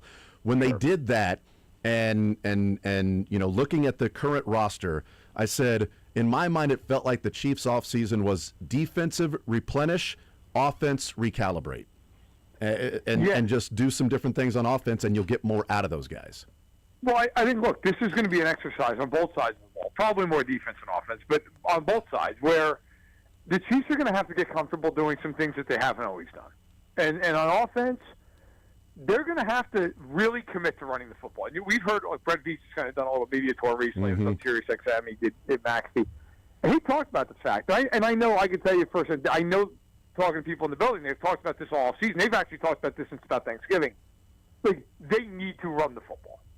And not in the way, look, to be clear to people listening, like, not in the way Baltimore does, where they run 40 times a game. Like, but that when they run, they're running with a purpose. And it's not just like, hey, we've got to keep them honest, so let's just hand off to Pacheco and he gains 2. Like, actually hey, we are going to hand the ball to Kenneth Walker. We're going to hand the ball off to Emery DeMarcado. We're going to hand the ball off potentially here to Emmett Johnson. And we're going to if we block it up for 4 yards, we're going to gain 6. We're not going to block it up for 4 yards and get a yard. And we're going to make Mahomes' life easier. I mean, I remember last year when they lost to Houston, very distinctly, watching that game back on the All-22. And it was something I'd never seen before with Mahomes and the Chiefs, where he would take the snap and play fake, and the linebackers literally wouldn't even stop. They would just get in the back pedal and just go ahead, man, hand it off. Like, it doesn't matter. You're not going to do it. They can't get a yard. I mean, if you look at the Chiefs, they had such a hard time throwing to the intermediate level of the field last year because it was impossible to suck up a linebacker or a safety. They just couldn't get any kind of pull. That's why they spent $43 million on Walker. So offensively, they're going to have to get comfortable actually committing to the run game. Defensively, Spags is going to have to play some guys he wouldn't normally play. He's not big on playing a lot of young guys. They're going to have to play some young guys. He's not normally big on playing or even employing small edge rushers. R. Mason Thomas is 240 pounds. Like, they are going to have to get comfortable with the idea that you're not going to have 270-pound Frank Clark on the edge and 265-pound George Karlaftis on both ends. Like, they're going to have to put Thomas out there and be okay with the fact that, yeah, he's smaller, he's a speed rusher, he's not going to bull rush some guy, he may not be the best edge setter in the world, but, like, he's out there to cause havoc against the pass. And if he does that, and quite honestly, I think for the Chiefs, it shows a little bit of growth. Like, you need to be able to do more than one thing one way. And they gave themselves that opportunity with Thomas. And if they wanted the Frank Clark, then Zion was right there. And they didn't take Zion Young, so they clearly were stating that they needed more explosiveness against the pass. I hope that – now, we heard Bradway say that Steve Spagnuolo signed off on it and was excited about R. Mason Thomas. Then he presented the difference between Uche and R. Mason Thomas in saying, well, that was because it was in the middle of the season and getting used to what they do. Okay, we'll see. I want them to play R. Mason Thomas. I want to build the three-down defensive end in the aggregate. You spent a third-rounder on Ashton Gelati. You spent pick number 40 on R. Mason Thomas. You combine those selections in the draft trade value chart, it comes up to the first-round pick of number 26. At number 26, can you get a three-down defensive end that on first and second down can stop the run and on third down offer speed and explosiveness around the edge? Probably not. Can you build in the aggregate? I hope that's what the plan is with the Chiefs, that, hey, Ashton, you're starting, stop the run. They're in a passing situation. R. Mason Thomas, you're on the field. Just go get the quarterback, man. They need to, use your word earlier, they need to recalibrate their pass rush style in the sense that for the last handful of years, okay, you've had Chris Jones. He's the one main constant. And then Karlaftis has been a good to very good player depending on the game, depending on the year.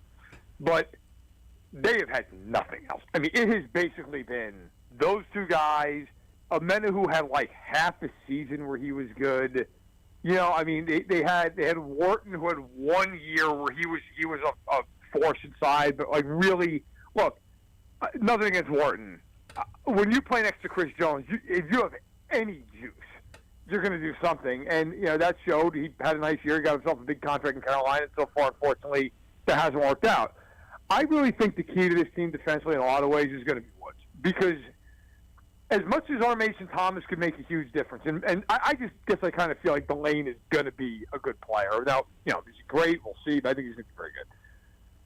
Woods has the opportunity, if he comes in and plays the way he did 2 years ago, and he's that player. There are no two guys in the league on the interior that are more athletic than those two guys, where they can just, hey man, you want to block him with a guard one-on-one? Yeah, it's over. He's just going to smoke the guy. Like, that's something they have never had next to Chris Jones. Like, Colin Saunders, nice player. Wharton, nice player. They've never had a guy next to Chris Jones who can just flat-out dominate one-on-one. And that's – if you have that, if Peter Woods becomes that, now all of a sudden the calculus up front changes because now you've got a pinch inside. Karlaftis is one-on-one. R. Mason Thomas is one-on-one. Jones, even against a double, can destroy a double. It's just and all of a sudden blitzing's easier because now the only way they can pick it up is with a back or an overwhelmed tight end. It changes things. So to me, Woods is really going to be a wild card. And if he's really good right away, they could go from a very poor pass rush to a very good pass rush overnight. Yeah, and we saw the Falcons do it. I mean, the Falcons went from one of the worst to second best in the league. For years.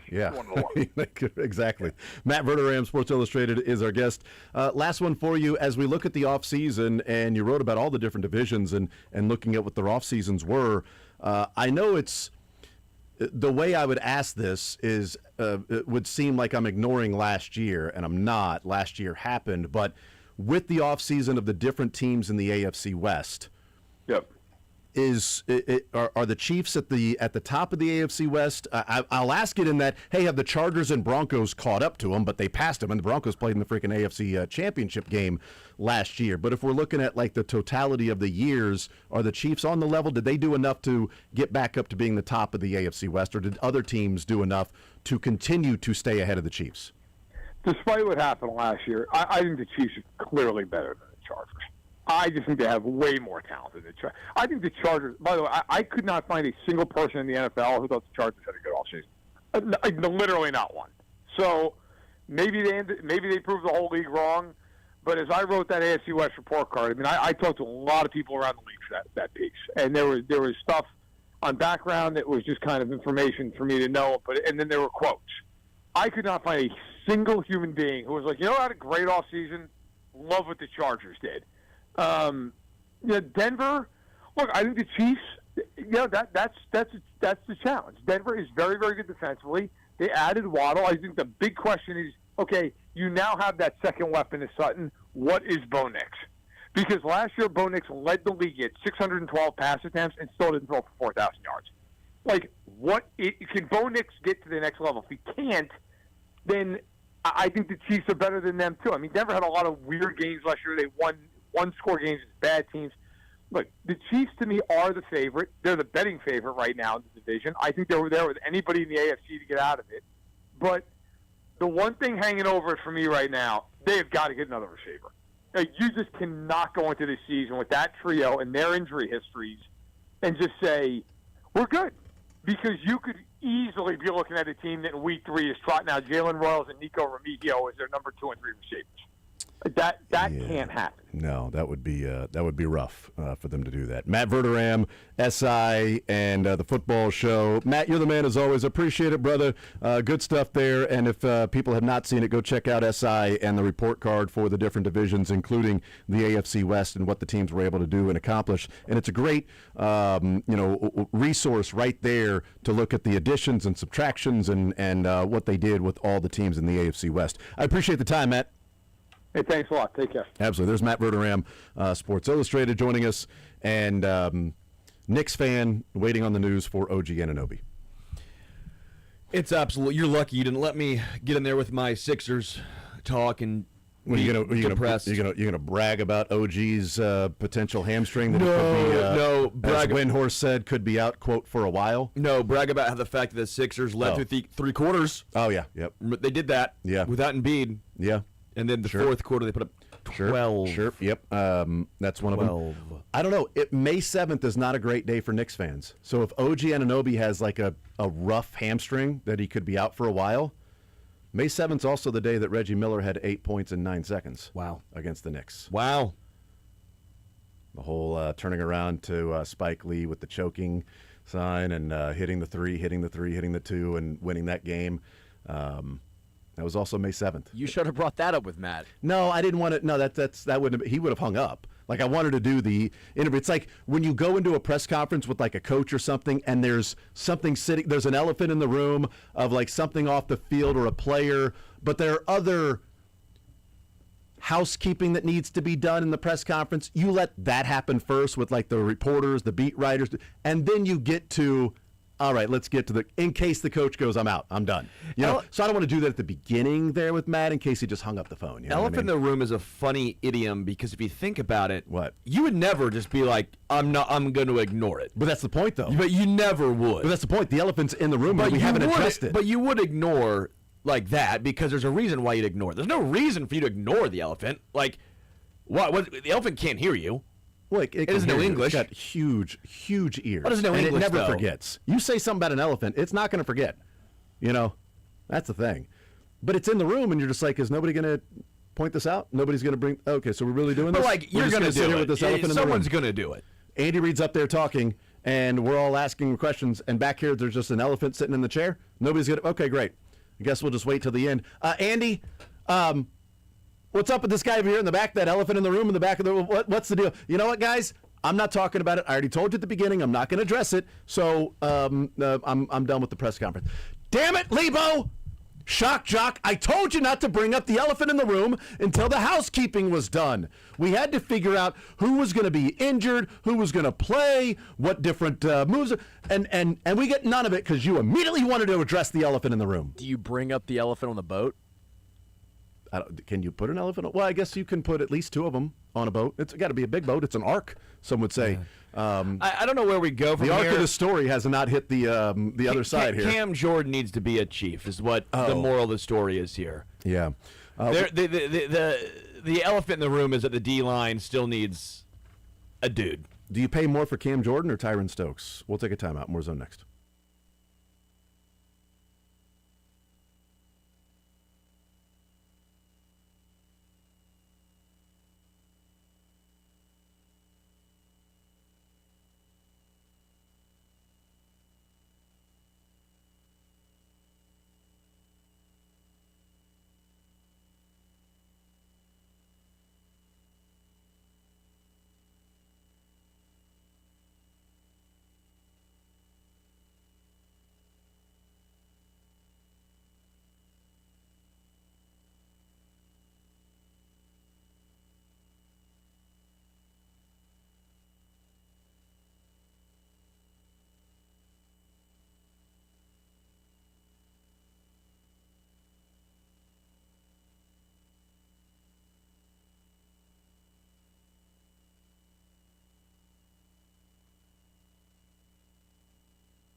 I will continue right here on Sports Radio 810 WHB. Jason Anderson with you. Sterling Holmes, Michael Darcy. We had up until 2 o'clock. Coming up at 1 o'clock, we've got some sports or leisure. $25 at Johnny's Tavern will be given away with sports or leisure. We'll get into that at 1 o'clock. 913-912-4810 is the text line. Something happened last night during the Mets and Rockies game. So they've got this little thing here at Colorado at the Rockies. I say little thing. It's not that. It's called the Grizzilla Dog, Sterling. I don't know if you've seen this or not. No. It is a 23-inch hot dog. Wow. On a 19-inch bun. Well, it feels like you need a little more bun. Well, yep, 19-inch bun, 23-inch hot dog called the Grizzilla Dog, and it prices out for roughly $45 there. Well, how big is a normal hot dog? At a Rockies game. We'll get into that in a second. But the Mets decided, a broadcast, I should say, with Keith Hernandez, decided that they were going to try this hot dog. And so instead of just trying the Grizzilla one at a time, they decided to go Lady and the Tramp style on the broadcast. Ready? Just the end. What's Lady and the Tramp? They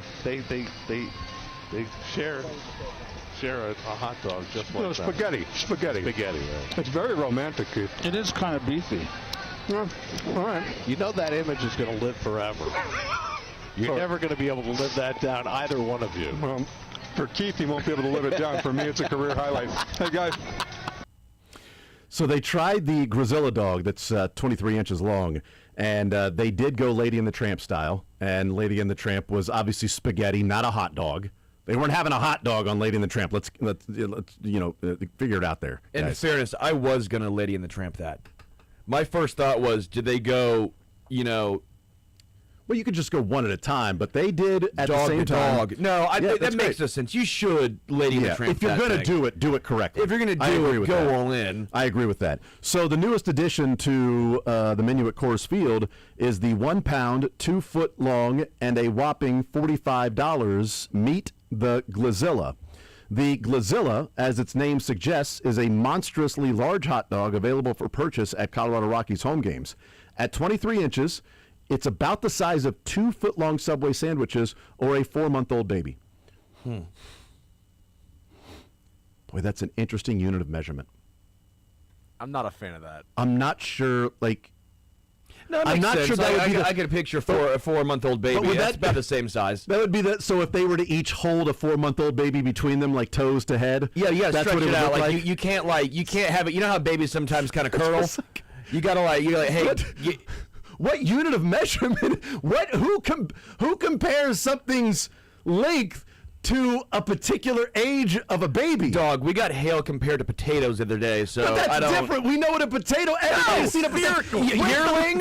When's the last baby time potatoes? Golden Yukons. When's the last time you saw a 4-month-old baby in front of you that you can go, oh, I know how big that hot dog is. If it's roughly the size of a 4-month-old baby, duh, I can immediately picture what that is. 5-month-old baby, not going to do that. Well, no, that's a little extreme. 3-month-old baby, are you even putting in the time to finish the dog? What's the point? 4-month-old baby. Hungry if it's a 3-month-old baby. I know exactly what the size of that is as a 4-month-old child. You could even point out to see which child's 4 months old versus 2 months. Line up some 5 months. children in here, and I'll say that's the 4-month-old one. No chance you'd be able. You wouldn't even be able to line up children and say which one's 4 or 5 or 3 or 6 like that.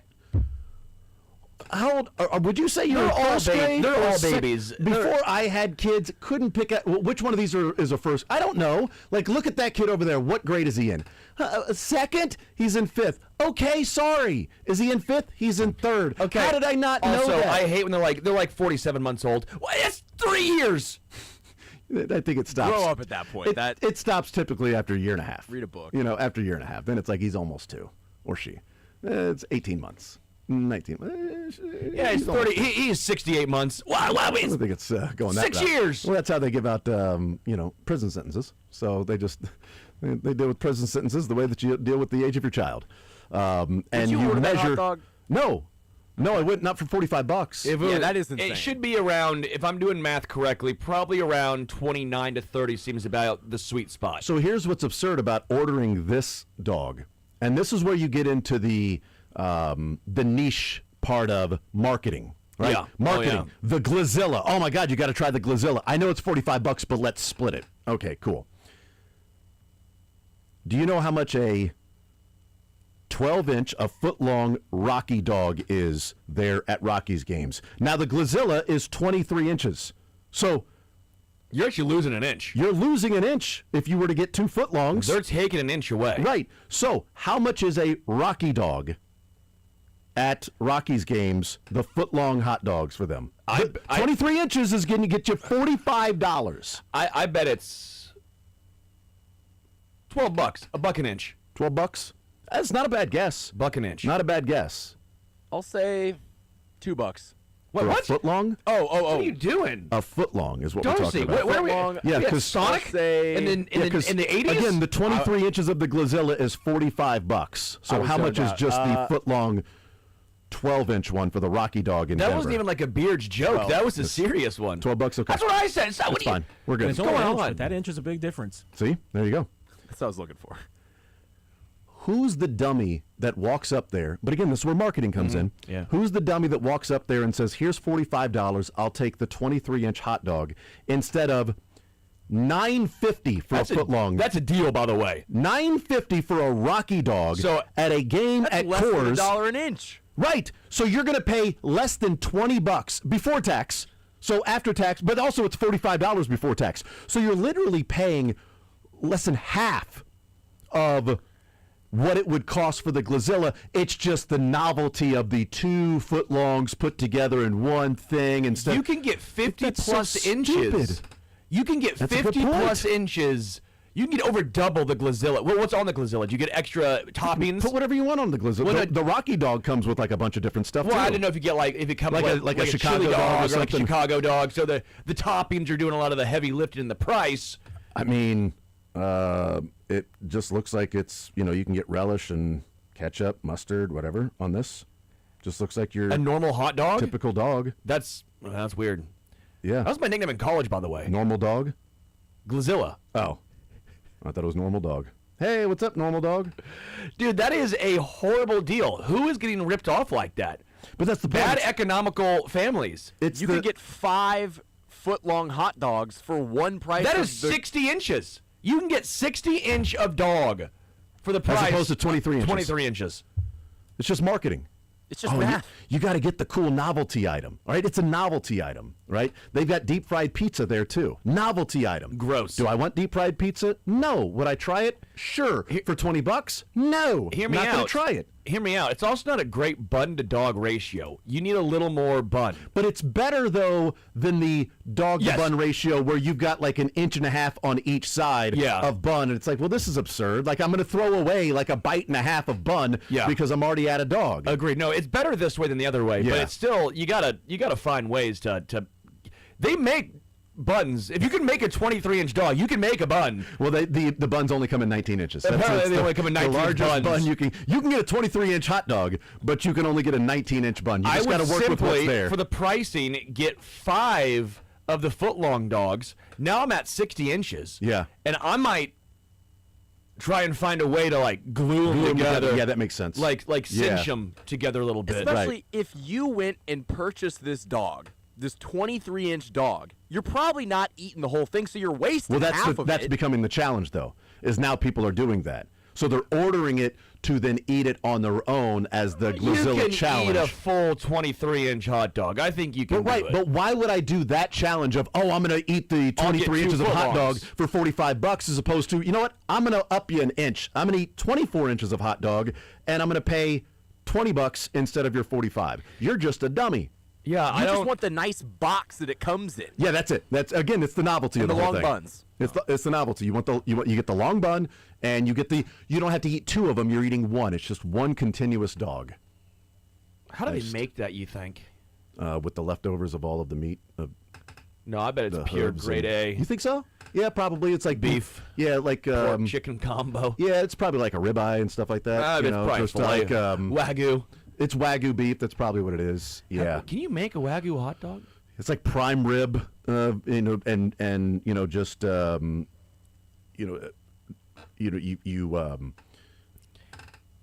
you take all of the good parts of the prime rib, all of that, and you go and combine that, and then put it in like a tubing, like a sausage tubing, and that creates your glazilla of just premier meat and not just all the hooves and leftovers and stuff that they put in a hot dog. It's my American right to eat hot dogs. It's also my American right to not know what's put in the hot dog. Yeah, you just grind all that meat down and then encase it and call it a hot dog. It's not the bad stuff. It's the really good stuff. Yeah, absolutely. It's like a burn-in dog. I do think it's a dog made of burn-ins. This is one of the if you get fooled by buying one of these, you have to lose something, like your right to vote, or like your right to $25. You did lose something. you lost $25. Yeah, you lost $25. That's what you lost. If you can't figure out what they're doing and the mathematical equations happening to you, I feel like you got to lose something. Like sorry, that person, you can't vote, you can't drive anymore. You got to Uber everywhere. You're not allowed to drive. That guy, because imagine doing that. They're that bad mathematically. They can't read signs. That's probably right. They shouldn't let you drive after taking down that 23-inch hot dog. That's a person that gets a yield and a merge mixed up. Yes. That thinks it's the same thing. That's the person that thinks a yield and a merge are the exact same thing. Idiots. I feel bad for parents because kids see that and go, "I want to do that challenge." Yeah, I'm just not paying for it. And the dad's going to be there. Like, but here's the thing. Here's a good economic lesson for you. We're not going to get the 23 inches. Gonna have a sad I'm going to kid pay in your hand. $20. Now, do you want? What if I were to give you $45, son?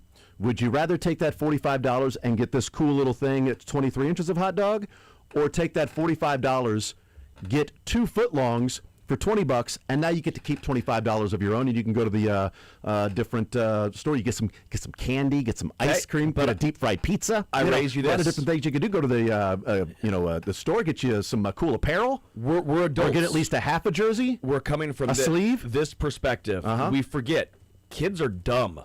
They see the hot dog and go, TikTok, Riz, Aura, and then they eat the dog. That were eating it on the broadcast. Yeah, it was 2 adults. Yeah. Well, you're going to Lady and the Tramp the thing. I don't argue that, but I'll Lady and the Tramp a normal hot dog. Although it was random that the 5th grader was like, "Hey, that's the size of a 4-month-old baby that they're eating right there." So it's a very obvious unit of measurement. We'll take a timeout. We'll come back. Boy, Tyron Stokes is measuring his money, and it's longer than a 4-month-old baby. And I think they're $100 bills. I'm not sure. That's the Instagram post. But also, KU got good news in a transfer portal.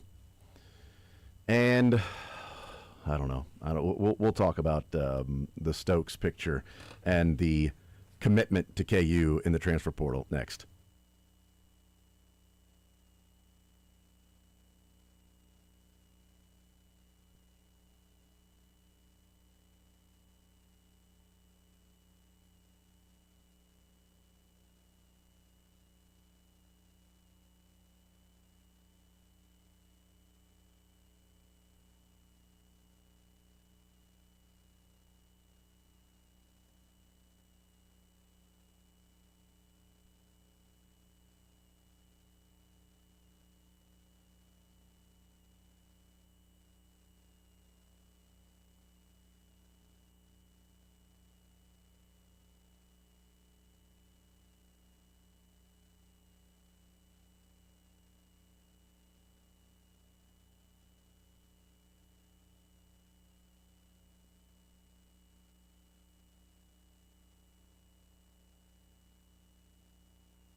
All right, we continue right here on Sports Radio 810 WHB. Jason Anderson with you, Sterling Holmes, Michael Darcy.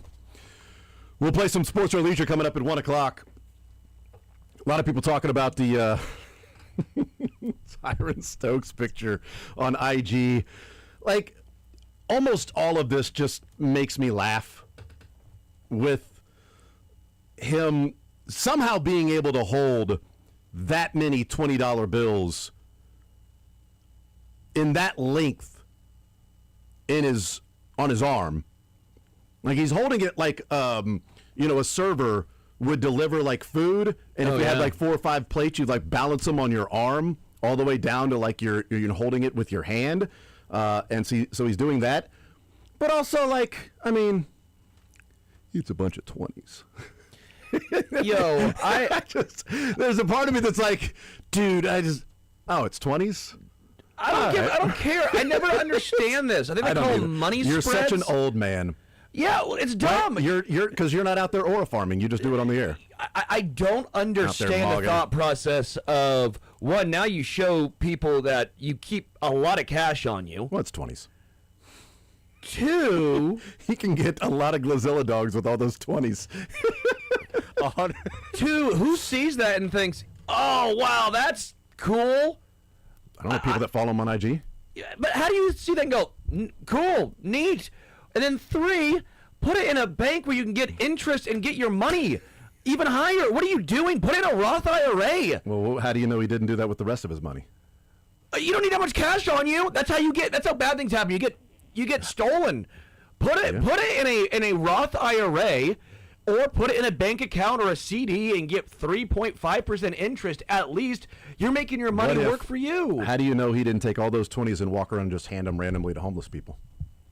That's why you can't do that in a Roth IRA. You can't just hand them $20 from your Roth IRA. It's not. But I can do it when I'm 65. It's not like an IOU. I would bet the amount of money he's got across his arm that he did not do that. I would guess that as well. Just in general of like, even people that have all that money aren't just walking around. What do you get from doing that? What like you think it's cool?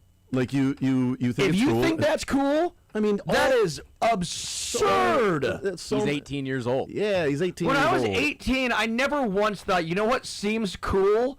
Let me put money on my arm and take a picture? How lame is that? Didn't have enough cash, I guess. That's one of the lamer things or trends I have ever seen. It is very interesting to see I don't want to say, there's not a generational gap, but I see that and it's just like, he's 18 years old, just kind of doing what kids of his prominence athletically do. Like, I've seen that picture hundreds of times from different athletes. You think Kobe's doing that? Not anymore. You think LeBron did that? I mean, a little bit different. Think Jordan? Well, no, Jordan wouldn't do that. Like, I don't. Well, he didn't have Jordan. That's the thing is Jordan rarely posted on IG. But when he was at North Carolina, he rarely posted on IG. That's the thing, though, is the most Jordan was an different. earring. Well, he was gambling with it, probably allegedly. But he would have. Well, that's why he had the cash. Jordan was cash flush because he was getting ready to go to the. This feels play some quarters. Bill Self, have fun. Maybe this is the new. Maybe this is the new iteration. That is also part of it. Is like now you're. This is your first impression. You're really making. Your first impression is you basically thought that you should go in and give up cards of yourself, sunglasses on, do all these things, do it, and then hey, all right, I signed. Let's now do a money spread on my arm, like I'm a server. Yeah, with you haven't played a game yet. You haven't played a game yet. It's a little childish, but he's not a child. He's a man. No, but the whole talk about him has been about not on the court, but like stuff along these lines. Yeah. Like you're going into what the negatives would have been. Right. It's like you're playing college basketball to win, or to get to the NBA, or for some of maybe the attention and the shine and the limelight, and they're different things. You can get all of that, right? You can get a lot of the attention and the limelight and the shine. I didn't see AJ Nabanza or Darren Peterson. Yeah, I didn't see Darren doing these or things. Boozer. Yeah, I don't know. I find it weird. I find it weird from a safety standpoint of, okay, now you're telling everyone you carry a lot of cash on you, or at least you have it on you. That seems ridiculous. In a college town, I get it. It's not like you're living in a fraternity or a dorm, a normal dorm, but still, just from the thought process of, all right, I'm guaranteed some people know where you live, and now they know that you keep a lot of cash on you. It just seems like and I don't get how it's playing on something, Sterling? Not now. I mean, Mizzou. No, but like now. I don't know what that was. I'm gonna. Will you just cut that? Or it's so like weird. I don't get how it's cool. I don't get anything about it. I don't understand it. I don't get how it helps the look, the persona. It feels it feels transactional. It feels like, look, I got all this money. Look at this. Because if you're KU, it's like, you signed him, excited, and he's just like, hey, look at all this money I got. There's an element of that it would be, man, you better go out there and perform, dude. Because if you're going to be doing that and you're going to be doing the announcement on, Inside the NBA or NBA Live, whatever, with Chuck and Kenny and Shaq and Ernie, you'd better go out there and be a really freaking stud basketball player that's also a stud basketball player as KU is winning games. Because it didn't help Hunter Dickinson to drop 19 points per game and lose a bunch of games and lose in the tournament for his,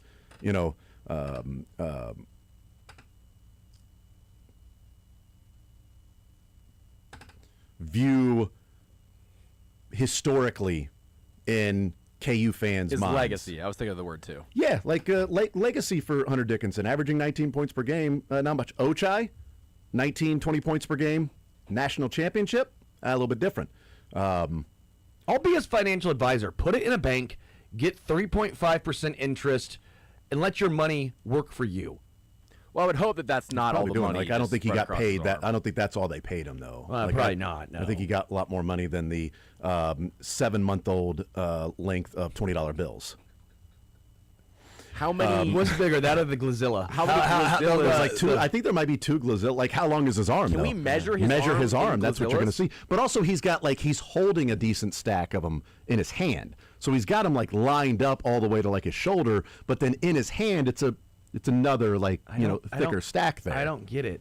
By the way, KU did get, in all seriousness, they did land another guard, 6'6", 205, Dennis Parker Jr.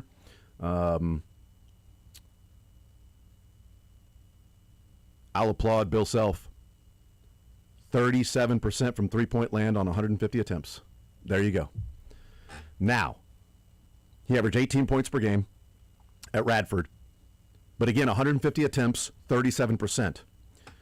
What Bill is going to have to figure out, I mean, you're adding talent, and that's great. Just get the guys in there and let it sort of fall where, guys find their role. But he was a heavy usage, heavy shot percentage at Radford. He had the ball in his hands 28% of the time, and he took 30% of the shots. So essentially one out of every 3 shots that Radford took, he was the one taking it. And 30% of the time, he was the one dribbling the basketball or the ball in his hands. TK has the ball in his hands. Tyron Stokes, ball in his hands. You got another transfer portal point guard, ball in his hands. You've got some scoring talent. This team should not be devoid of finding ways to score. Maybe not finding ways to score from behind the arc unless, Cole Rosario and Parker, if those two guys are able to line up at, behind the arc, and if Parker's on the court at 6'6" and tall enough to get your shot off. I mean, it's not, 6'10" or anything, but 6'6", 205, plays point. If he's shooting 37, 38% from behind the arc, okay, that adds value. Cole Rosario, that adds value. How does he transition from a guy who was a heavy usage volume player to then he's clearly going to have to be a role player? And I think the role for him is more highlighting 150 three-point attempts and shooting almost 40% from that. Because that's what KU needs. Our Mason Thomas for the Chiefs. Well, he can stop the run on first and second down. I don't care. If he can, great. I don't care. What I want him to do is rush the passer. I don't want him worried about, boy, I really need to work on stopping the run on first and second down. So that's going to be my focus in the offseason and all the work. I might even put on more weight so I can stop the run on first and second down. No! Get after the passer. Rush the quarterback. Well, Dennis Parker, I need to, how can I work on cutting and slacking? No, shoot the ball.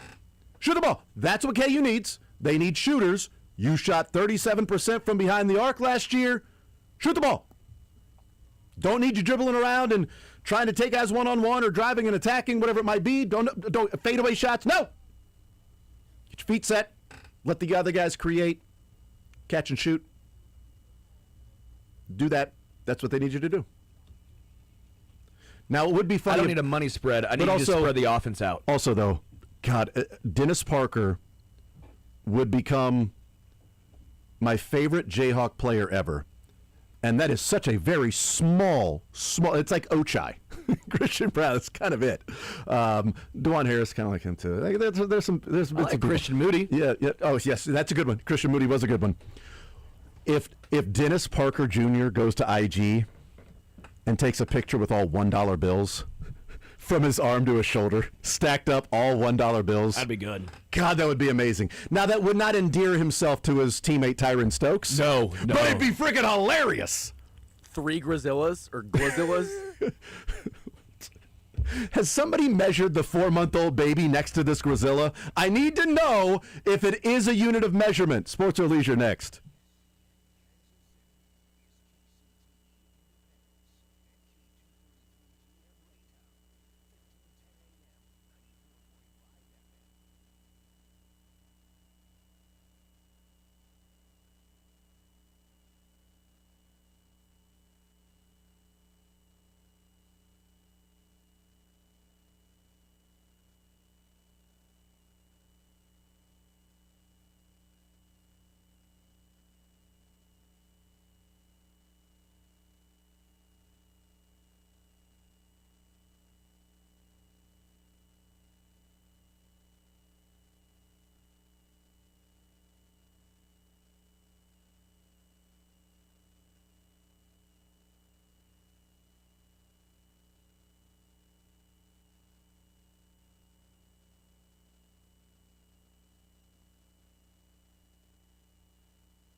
You're into sports, but nothing wrong with a little leisure time. Why not both? You're going to have a heart attack by the time you're 40 if you don't learn to relax. It's time for sports or leisure on The Zone with Jason Anderson.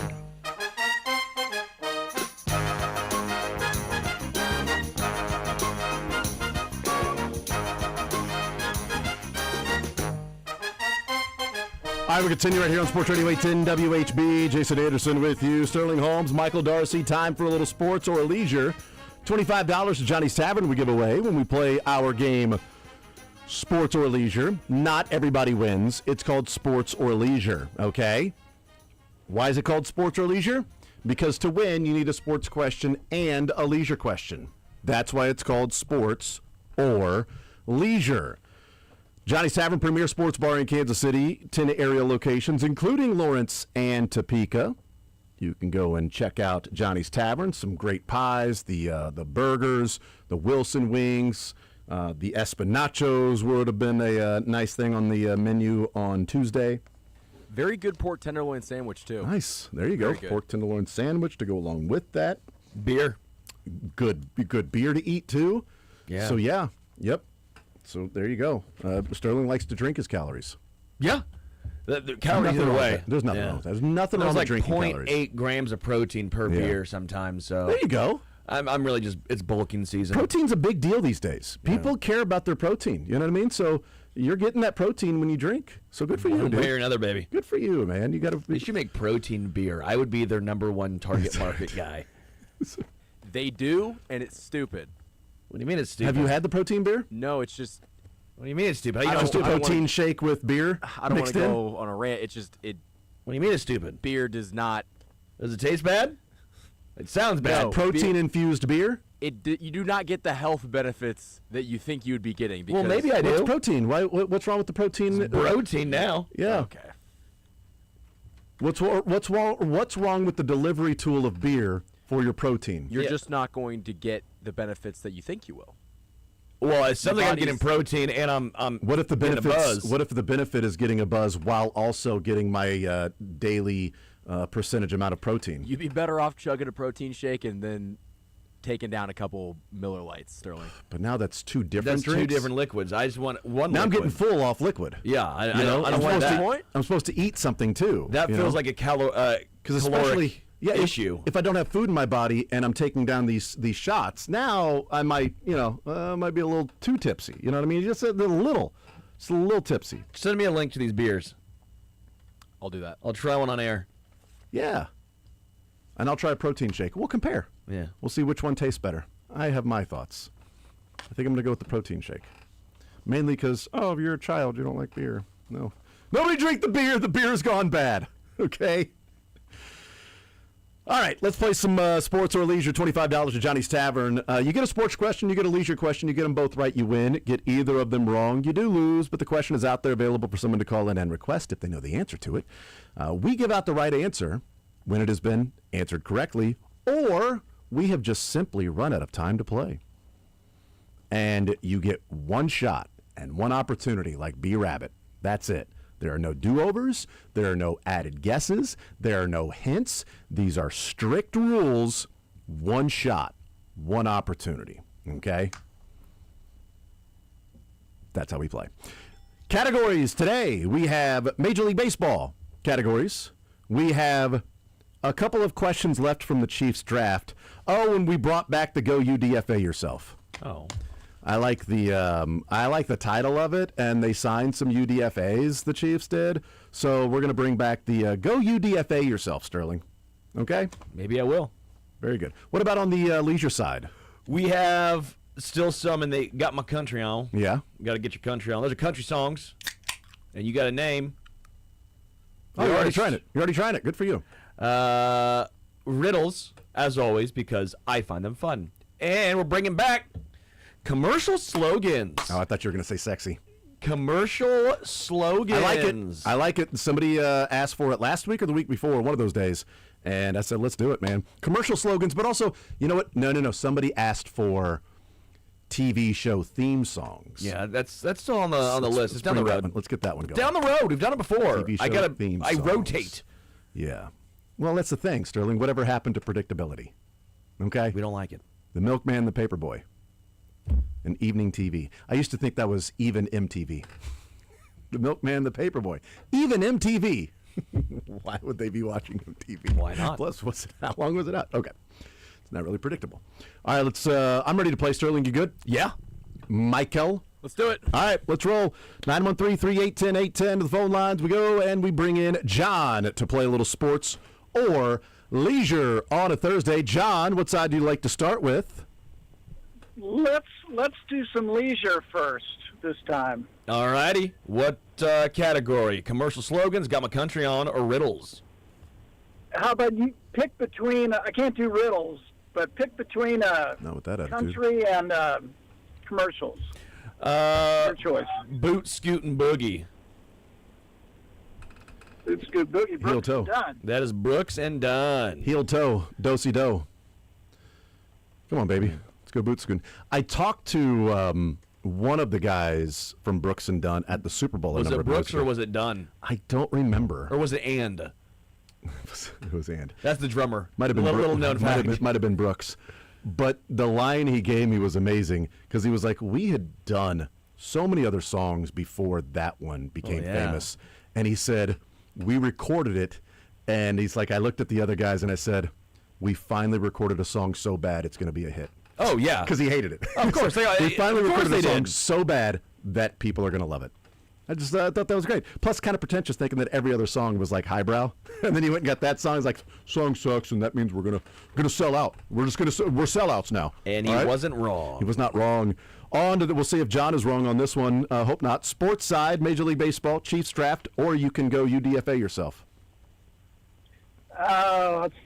So Major League Baseball is just a standard, not a draft question, just a regular Major League Baseball? Yeah, regular Major League Baseball with a couple of Royals specific answers mixed in with Major League Baseball. So there's some specific Royals and then also general. Let's do that one because I think Denny would love to ask that kind of question. Let's go with this one then. Let's see. Cole Reagans left the game early last night, 2 starts ago. He had 11 strikeouts. His, oddly enough, 11th start with double-digit strikeouts, the second most in Royals history. Which player in Royals history has the most double-digit strikeouts? Oh, goodness.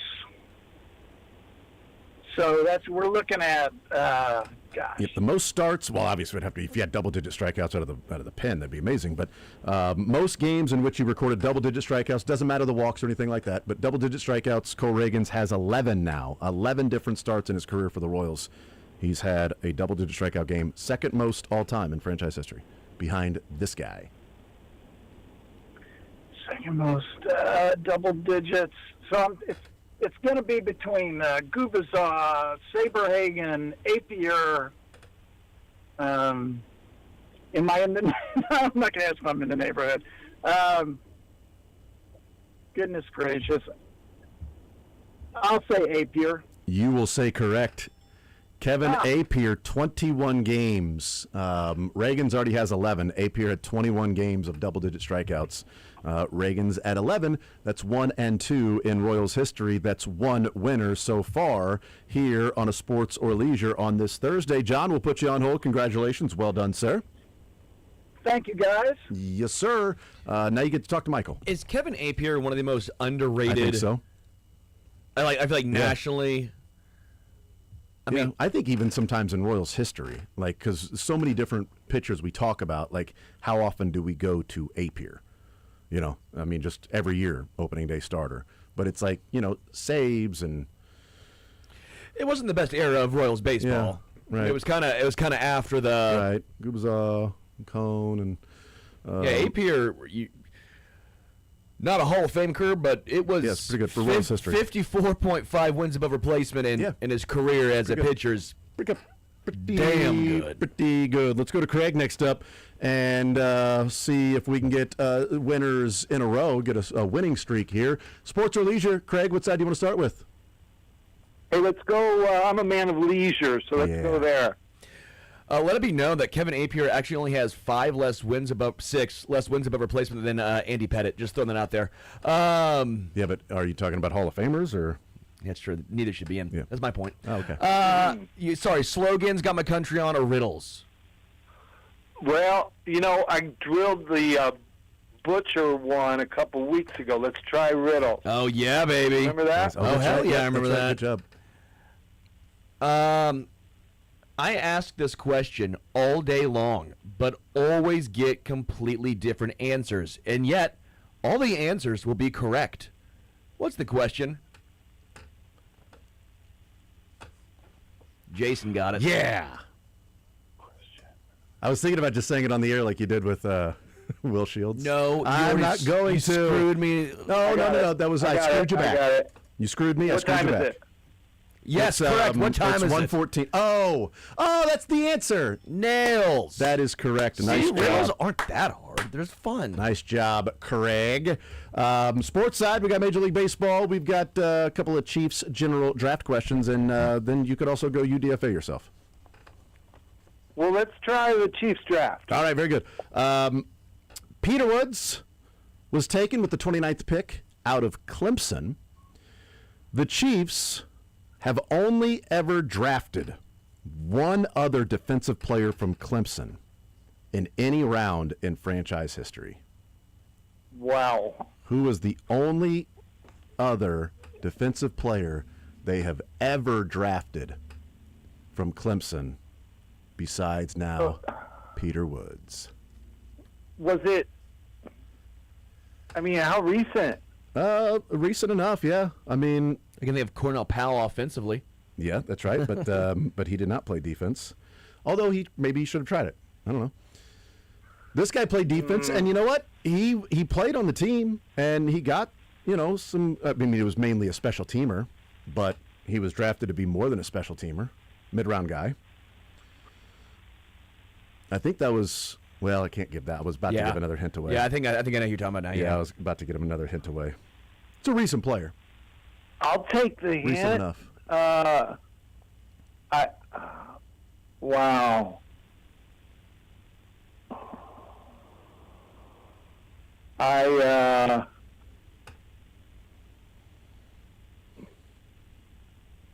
Shamari Connor. Shamari Connor was not correct. Virginia. No, Virginia Tech. He was Virginia. Virginia. Yeah, it was Connor. Virginia. Was Are you sure? Virginia. I know it wasn't Clemson though. I know that. Craig, thank you for playing, man. I appreciate it, brother. 913-381-0810 is the phone. Sorry about that, man. Let's go to Avery next up. On Craig, I didn't mean to. I there was like a half second where I'm like, it's gonna say anything. Avery next up on Sports or Leisure, 913-381-0810. Avery, what side would you like to start with? A lot of people don't know this, but Salt and Pepper and Brooks and Dunn got the same third member, Spinderella. Oh, that's right. Yeah. Yep. And Spinderella. Same and yeah. Yep. That's exactly right. I'll do slogans.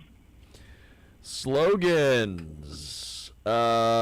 Quality never goes out of style. Oh. Wow. Well. I mean, it might be a short call today. I mean, it could, style, depending on. Everyone thinks they know slogans, and then you're like, wait a minute. Yeah, I know. I was the same way. I'm like, oh, yeah, slogans. The last time you brought it up.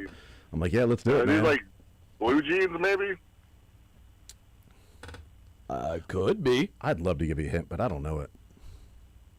So, I mean, Sterling says it could be. Levi's. It is Levi's. Whoa, nice job, dude. It is Levi's.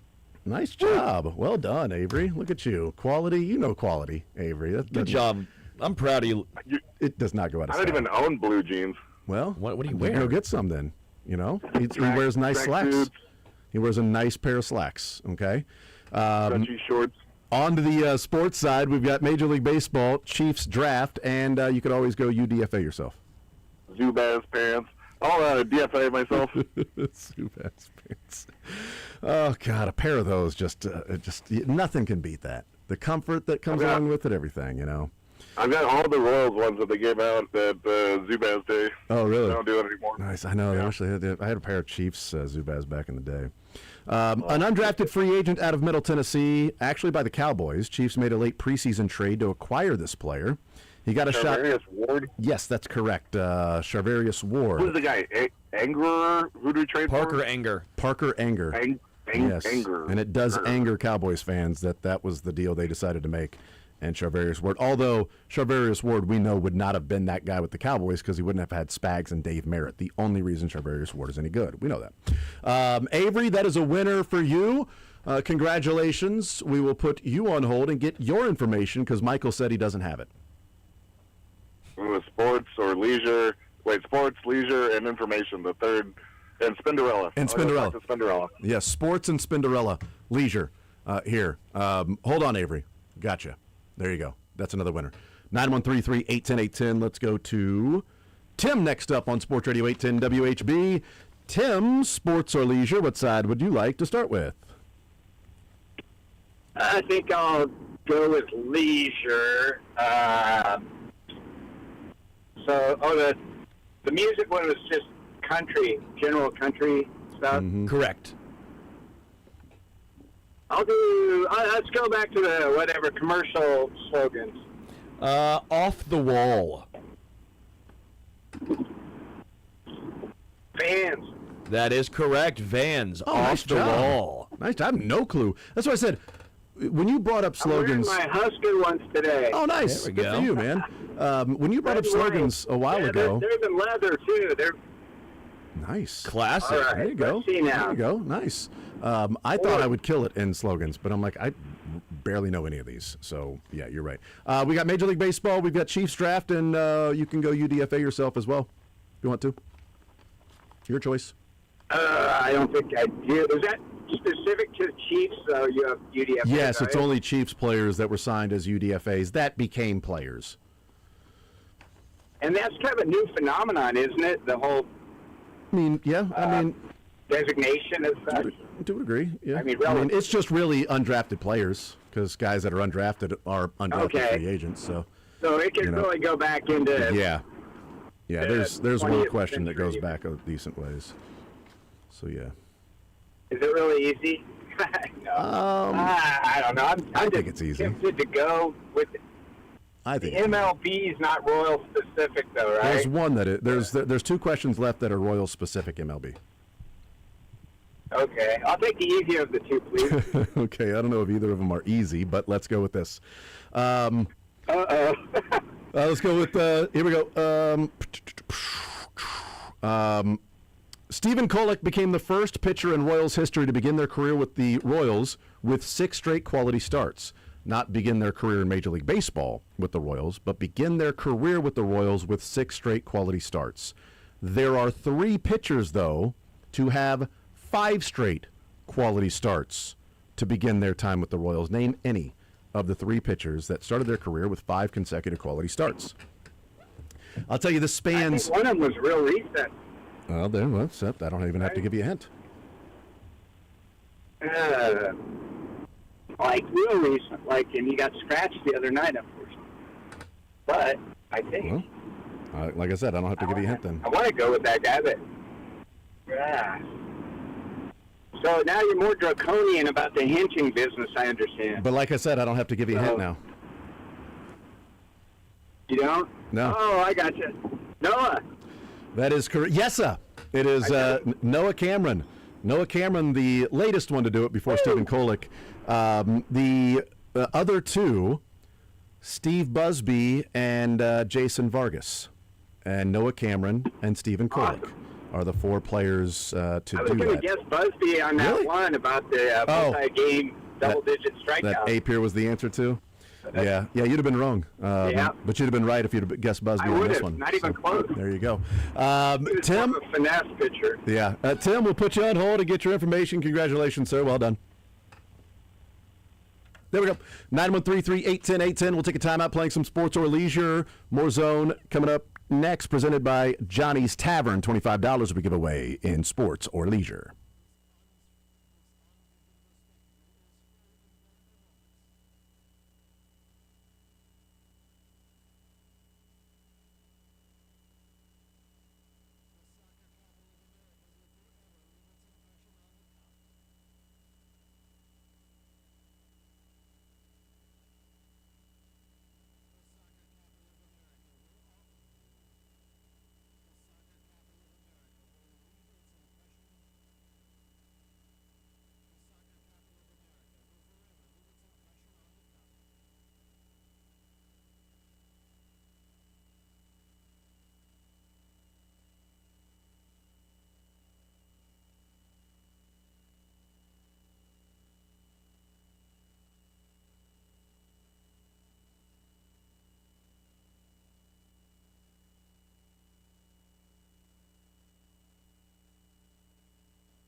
Sports or leisure, $25 to Johnny's Tavern. Fact. That's correct. 913-381-0810, Johnny's Tavern. Giving away $25. We've got a few winners already today for Johnny's in this sports or leisure on a Thursday. 913-381-0810. Let's reset the categories here. We've got some Major League Baseball, and we've got some Chiefs generic draft, or Chiefs draft, not generic draft, but Chiefs draft. And we've got an opportunity for you to go UDFA yourself, which is questions about specific Chiefs undrafted free agents that became good players for the Chiefs. 913-381-0810, reset the leisure. We have commercial slogans. We have Got My Country On. Yeah, you do. And we have riddles. Yep, that too. We got all of it. 913-381-0810. Let's go to the phone lines, and we bring in Cajun next up on Sports Radio 810 WHB. Sports or leisure, Cajun. What side are you thinking you want to start with? Leisure. All right, Cajun, what you thinking? Man, I thought we were going to have some Get Your Cajun on this. I know, right? But we still have these. We don't have it yet. It sounded like a promise, you know? Get your Cajun on. I don't have it yet, okay? We're still in country. Well, I heard next week is what I heard. That's what I said. There's a chance. I think I was speaking out of Cajun. turn, apparently, for Sterling. There's a chance. Oh, that's right. Sterling's, Jason was speaking for Sterling. Exactly. I said next week, and Sterling was like, yeah, right. So apparently that's what he said. I don't know. Yeah, so no Cajuns. Don't include nothing from the water boy.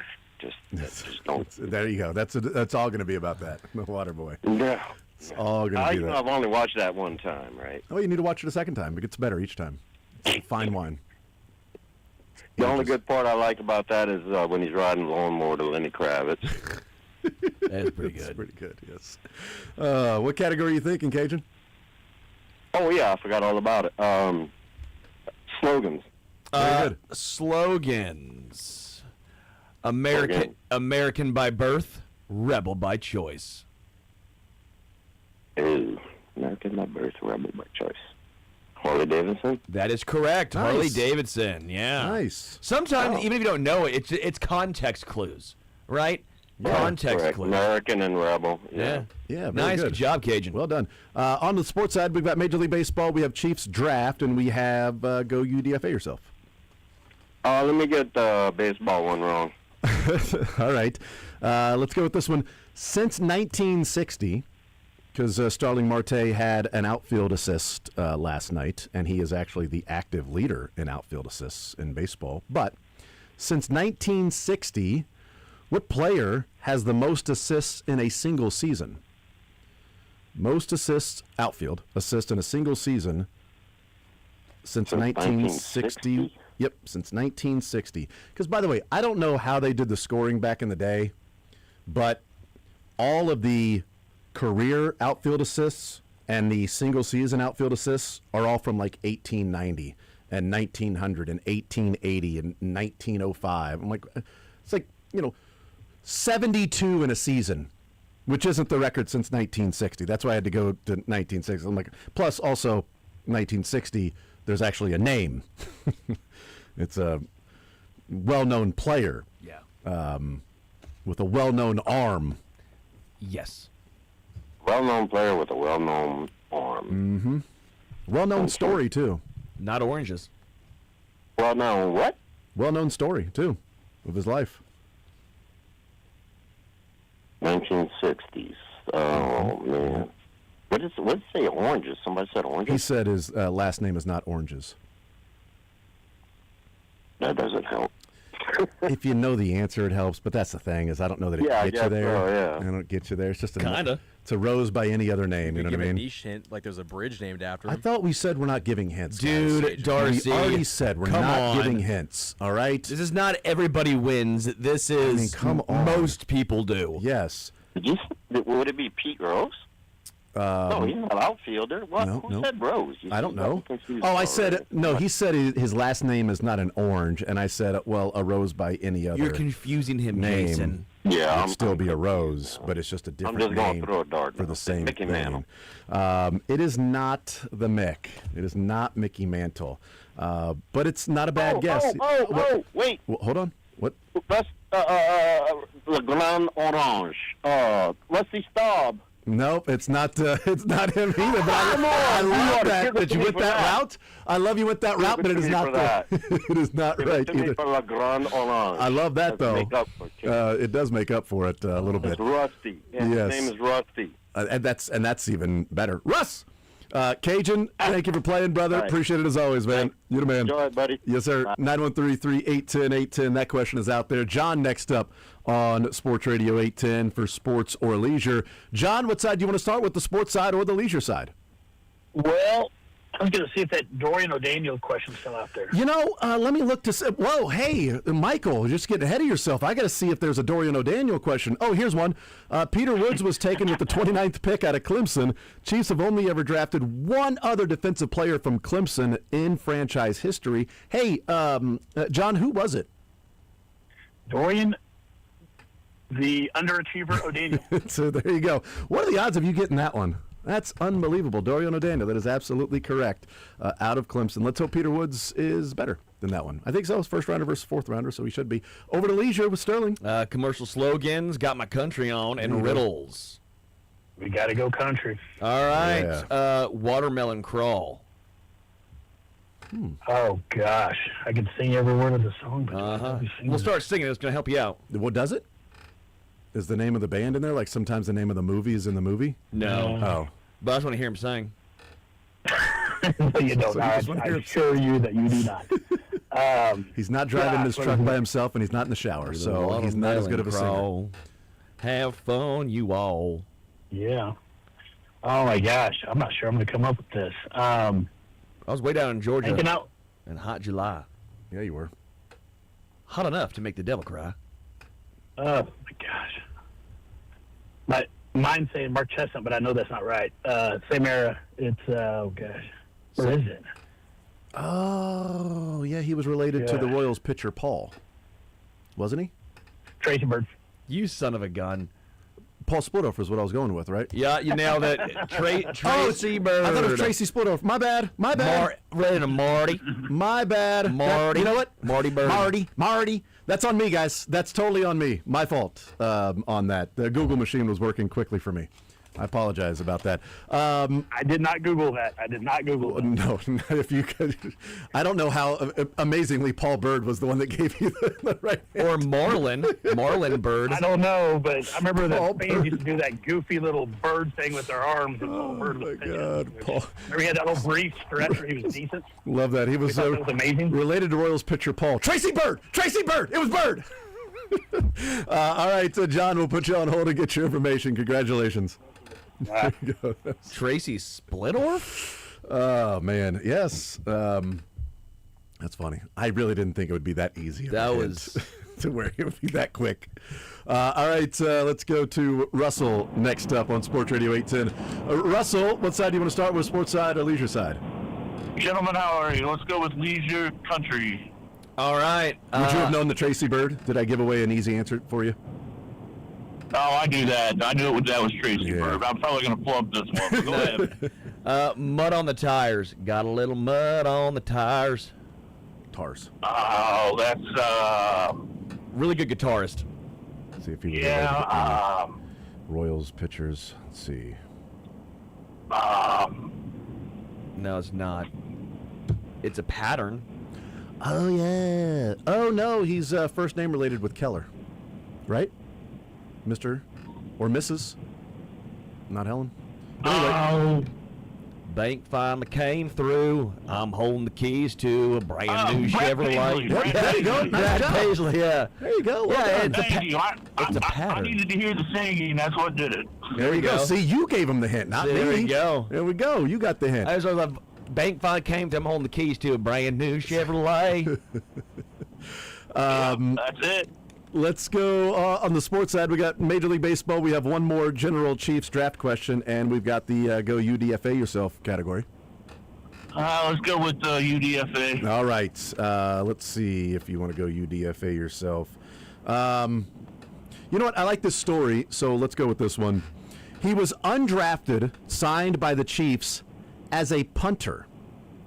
He asked Marv Levy if he could switch to defensive back. Levy okayed the move, but this player was still cut before the season. It wasn't until a defensive back for the Chiefs was injured, they called him back, gave him a shot. Luckily they did, because a 6-time Pro Bowler, 5-time All-Pro member of the 1980s All-Decade Team, a Chiefs Hall of Famer, and recipient of the NFL Man of the Year Award. He would finish with 50 career interceptions. Yeah, that's incredible. 4 of which came in one game. I love this story. Great guy, too. Oh, my God, amazing guy. My sister's favorite player. I think he's a decent golfer now, too. Is he? Not that. Is it Albert Lewis? No. This guy got. This guy's a all-decade team of the '80s. Not Eric Berry, but some people like berries or fruit. On Cherry? Yes, it is Duron Cherry. Well done. Nice job. Duron Cherry, undrafted, signed as a punter. Was a punter for the Kansas City Chiefs as an undrafted free agent, and asked Marv Levy if he could play a little defense, and Levy was like, "We don't care, we're going to cut you anyway." I don't know, play punt, safety. It doesn't matter. You're not on the team. I always loved asking the story of when he was a punter, and I go, imagine you got laid out by the punter, like you're in college. But now it makes total sense. You're right? the punt returner, and everyone's giving you a razzing on the sideline of, dude, that punter laid you out, and then it turns out it was Duron Cherry. That's right. He's a good guy, man. I've talked to him a few times at the casino. Real good guy. He's awesome. Love Duron Cherry. That is a. It's a winner. He got Brad Paisley. Yeah, you got Brad Paisley. That's right. Russell will put you on hold and get your information. Congratulations. Well done. Thank you, gentlemen. Absolutely. 913-381-0810. Let's go to Ty next up on Sports Radio 810. Ty, what side do you want to start with, sports side or the leisure side? Do you still have that outfield assist? We do still have that one. Is that the question you would like on the Major League Baseball side with the sports? Yes, sir. That's Roberto Clemente. Correct. Since 1960, which player has the most outfield assists in a single season? And it's Clemente with 27 in a single season. 27 for Roberto Clemente. Clementine, right? Not an orange. And an orange by another name, or a rose by any other name. Yeah, we got there. Anyway, we got there totally. Over to leisure with Sterling. Got my country on, riddles or commercial slogans. Let's go slogans. Oh, yeah. All right. Brave man. Dirty mouth. Ooh. Clean it up with soap. They used Dirty mouth? They used to have the really good commercials of the "You lit liquor," and then they would say, because they can't cuss on the show on the commercial, so they'd say, for sure you can't. That's not allowed. So they would say, "Dirty mouth, clean it up with." Clean it up with Orbit gum. Yes, correct. Nice Orbit job. gum. Nice job. That one always stands out to me is the "You lit liquor." Yeah. Okay. Orbit gum. Yeah. Interesting. Yeah, I am not good at slogans. Luckily, you are, Ty. We will put you on hold and get your information. Congratulations, sir. Well done. Much appreciated. Thanks, fellas. Absolutely. 913-381-0810. Another winner there. Let's go to who is next up? That would be Travis next up on Sports Radio 810, playing for Johnny's Tavern, Sports or Leisure. $25 at Johnny's Tavern. We give away if you get both a sports and a leisure question correct. What side do you want to start with, Travis? Sports side or the leisure side? Let's do the country music one. All right. Check yes or no. He said yes. Great. Yeah, that's the easiest one, I think. I thought you were going to give him a Travis, like Tritt or Randy. I thought about it, but I already had a Travis Tritt one that we already used. You nailed it, by the way. I feel bad. I gave you the easiest one. You deserve better than that. You deserve better I than got the other ones right anyway. Yeah, you deserve better than getting an easy one, Travis. You deserve to get a hard one. For whatever reason, you pissed Sterling off at some point where he felt like you deserved to get a hard one. I feel like he knows ball, like he knows country, and so I feel like I could have challenged him a little bit, but I didn't. Probably. You did not. On to the sports side, Travis. We got Major League Baseball. Let's double up the country one. All right. Very good. Which one is the country? Oh, you want to do another country question on the leisure? Yeah, give me the hard one. No. Oh, man. No. Feet don't touch the ground. I don't know. Feet don't touch the ground. Not sure. I'm actually, get a sport sorry, I'm driving. I'm giving you a hard time. You're good. He's giving you a hard time. Major League Baseball, we have a few questions there. We have one question left in Chiefs draft, and then we have the category of UDFA yourself. Chiefs undrafted free agents. You try the Chiefs draft one. All right, Chiefs undrafted free agents for you. Let's go with. This is another one of my favorite stories. Undrafted out of North Texas. We've had this one before, and so I remember using this one. Undrafted out of North Texas, he was originally signed as a tight end by the Cowboys. He didn't make it to final cut down that preseason before he was released. So the Chiefs brought him over, converted him to an offensive lineman from tight end. In order to do that, they sent him to NFL Europe to learn the trade of being an offensive lineman. He came back and turned into a 6-time Pro Bowler, a 2-time All-Pro, and also a Walter Payton Man of the Year award. Now, a Chiefs Hall of Famer. Oh, boy. Originally undrafted out of North Texas, signed with the Cowboys. They let him go. Chiefs picked him up. Saw him as a tight end, but said, actually, we think this guy can be an offensive lineman. I'm thirsty. thirsty. A good one. Yeah, well, some drinks over there. Brian Waters, maybe? Yeah, it's Brian Waters. Well done. Nice job. Brian Waters. No hints even. No hints. Did the thirsty give you was that a hint, or did you already land on Brian Waters? No, I knew Brian Waters. I kind of knew a little bit of his story, but that was still a guess. Yeah. No, well done. Nice job. That's where NFL Europe came in. NFL Europe went over there, played, learned how to be an offensive lineman, helped out the Chiefs. Travis will put you on hold and get your information. Congratulations, sir. Thank you. Absolutely. All right, let's take a timeout. We'll come back, continue rolling one more segment here of Sports or Leisure on Sports Radio 810 WHB.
All right, we continue right here on Sports Radio 810 WHB. Sports or Leisure, presented by Johnny's Tavern. $25 to Johnny's Tavern we give away as we play Sports or Leisure. To the phone lines we go, and waiting patiently is Travis, next up on Sports Radio 810 WHB.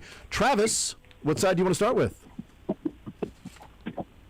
Let's go with sports and baseball. Sports and baseball. Okay, we have one. Yeah, no problem. We have one Royals-specific question, but then we also have a couple of generic baseball ones. What are you thinking? Let's go generic. All right, very good. I'm glad you did, because I like this question. Salvi will eventually catch George Brett for most home runs in Royals franchise history. He would be the third active player to lead his franchise in home runs. The third active player that's playing for the team and leading that franchise in home runs in a career. Name either of the other two active leaders for their franchise's home runs on the team they are playing on right now.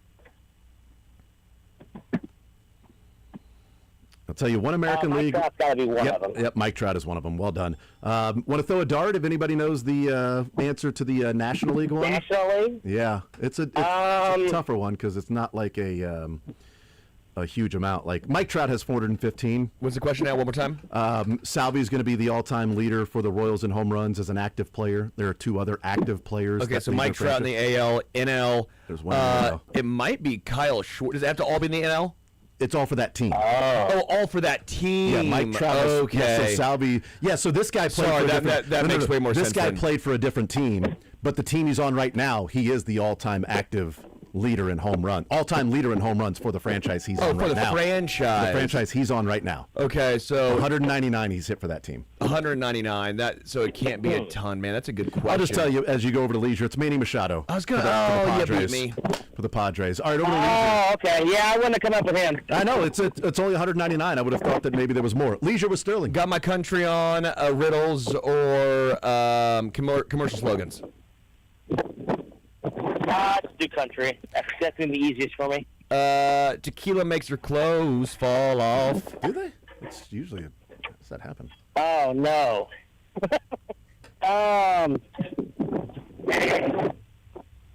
Also sing Sunny in 75, but I think this is his most popular one. Wowzer. I love this singer. No idea about What was that you said about 75? Sunny in 75 is another song he sings, but his most popular one's Tequila Makes Her Clothes Fall Off. That must be a newer country guy, and I don't listen to new country. It's not newer. Let's see. It's not newer? No. I mean, it's not. I feel like a loser. You're not a loser. You're fine. You fit in with Sterling. Well, It's I all think good. I'm going to be.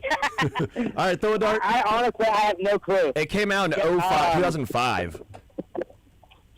05? Well, that's pretty new country to me. 21 years ago. Let's go with, let's go to Tequila Makes Your Clothes Fall Off. Throw a dart. Boy, Toby Keith. It's not Toby Keith. But It is not Toby Keith. Yeah, Travis, thank you for playing, man. I appreciate it, brother. Nice job on the thanks. sports side. Well done with the Trout. And then ultimately we got Machado, but you only had to name one of those. Let's go to Shane next up. Shane, sports or leisure, what side do you want to start with? Sports. Go UDSA yourself. All right, let's do it. Let's go with this one. Undrafted free agent by the Chiefs. Wasn't an undrafted free agent by the Chiefs, but never got a real shot with the team he signed with out of Texas. Came to the Chiefs on an overlooked deal, just 15 attempts for 51 yards total in his first two games.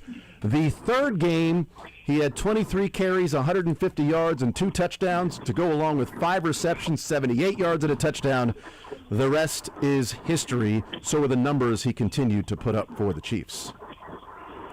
I believe that is the Priest. That is Priest Holmes. Well done. Leisure with Sterling. It was me. Commercial slogans. Got my country on riddles. I like the commercial slogans. Let's try. All right.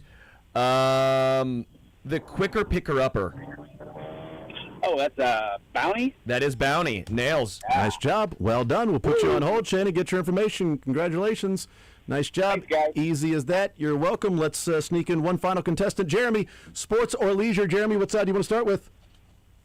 Let's go leisure. Can I get the Stoney LaRue question? Yes, you can. That was an earlier one, but Nice job. I'll give you that one. The tequila makes Joe Nichols. How about the Joe Nichols? You can get Joe Nichols. Good call on Stoney LaRue. Good pull, brother. Over the sports side, we got MLB. Not as great. Oklahoma breakdown's better. Hell yeah. All right. Great call. Major League Baseball, Chiefs draft, or UDFA yourself?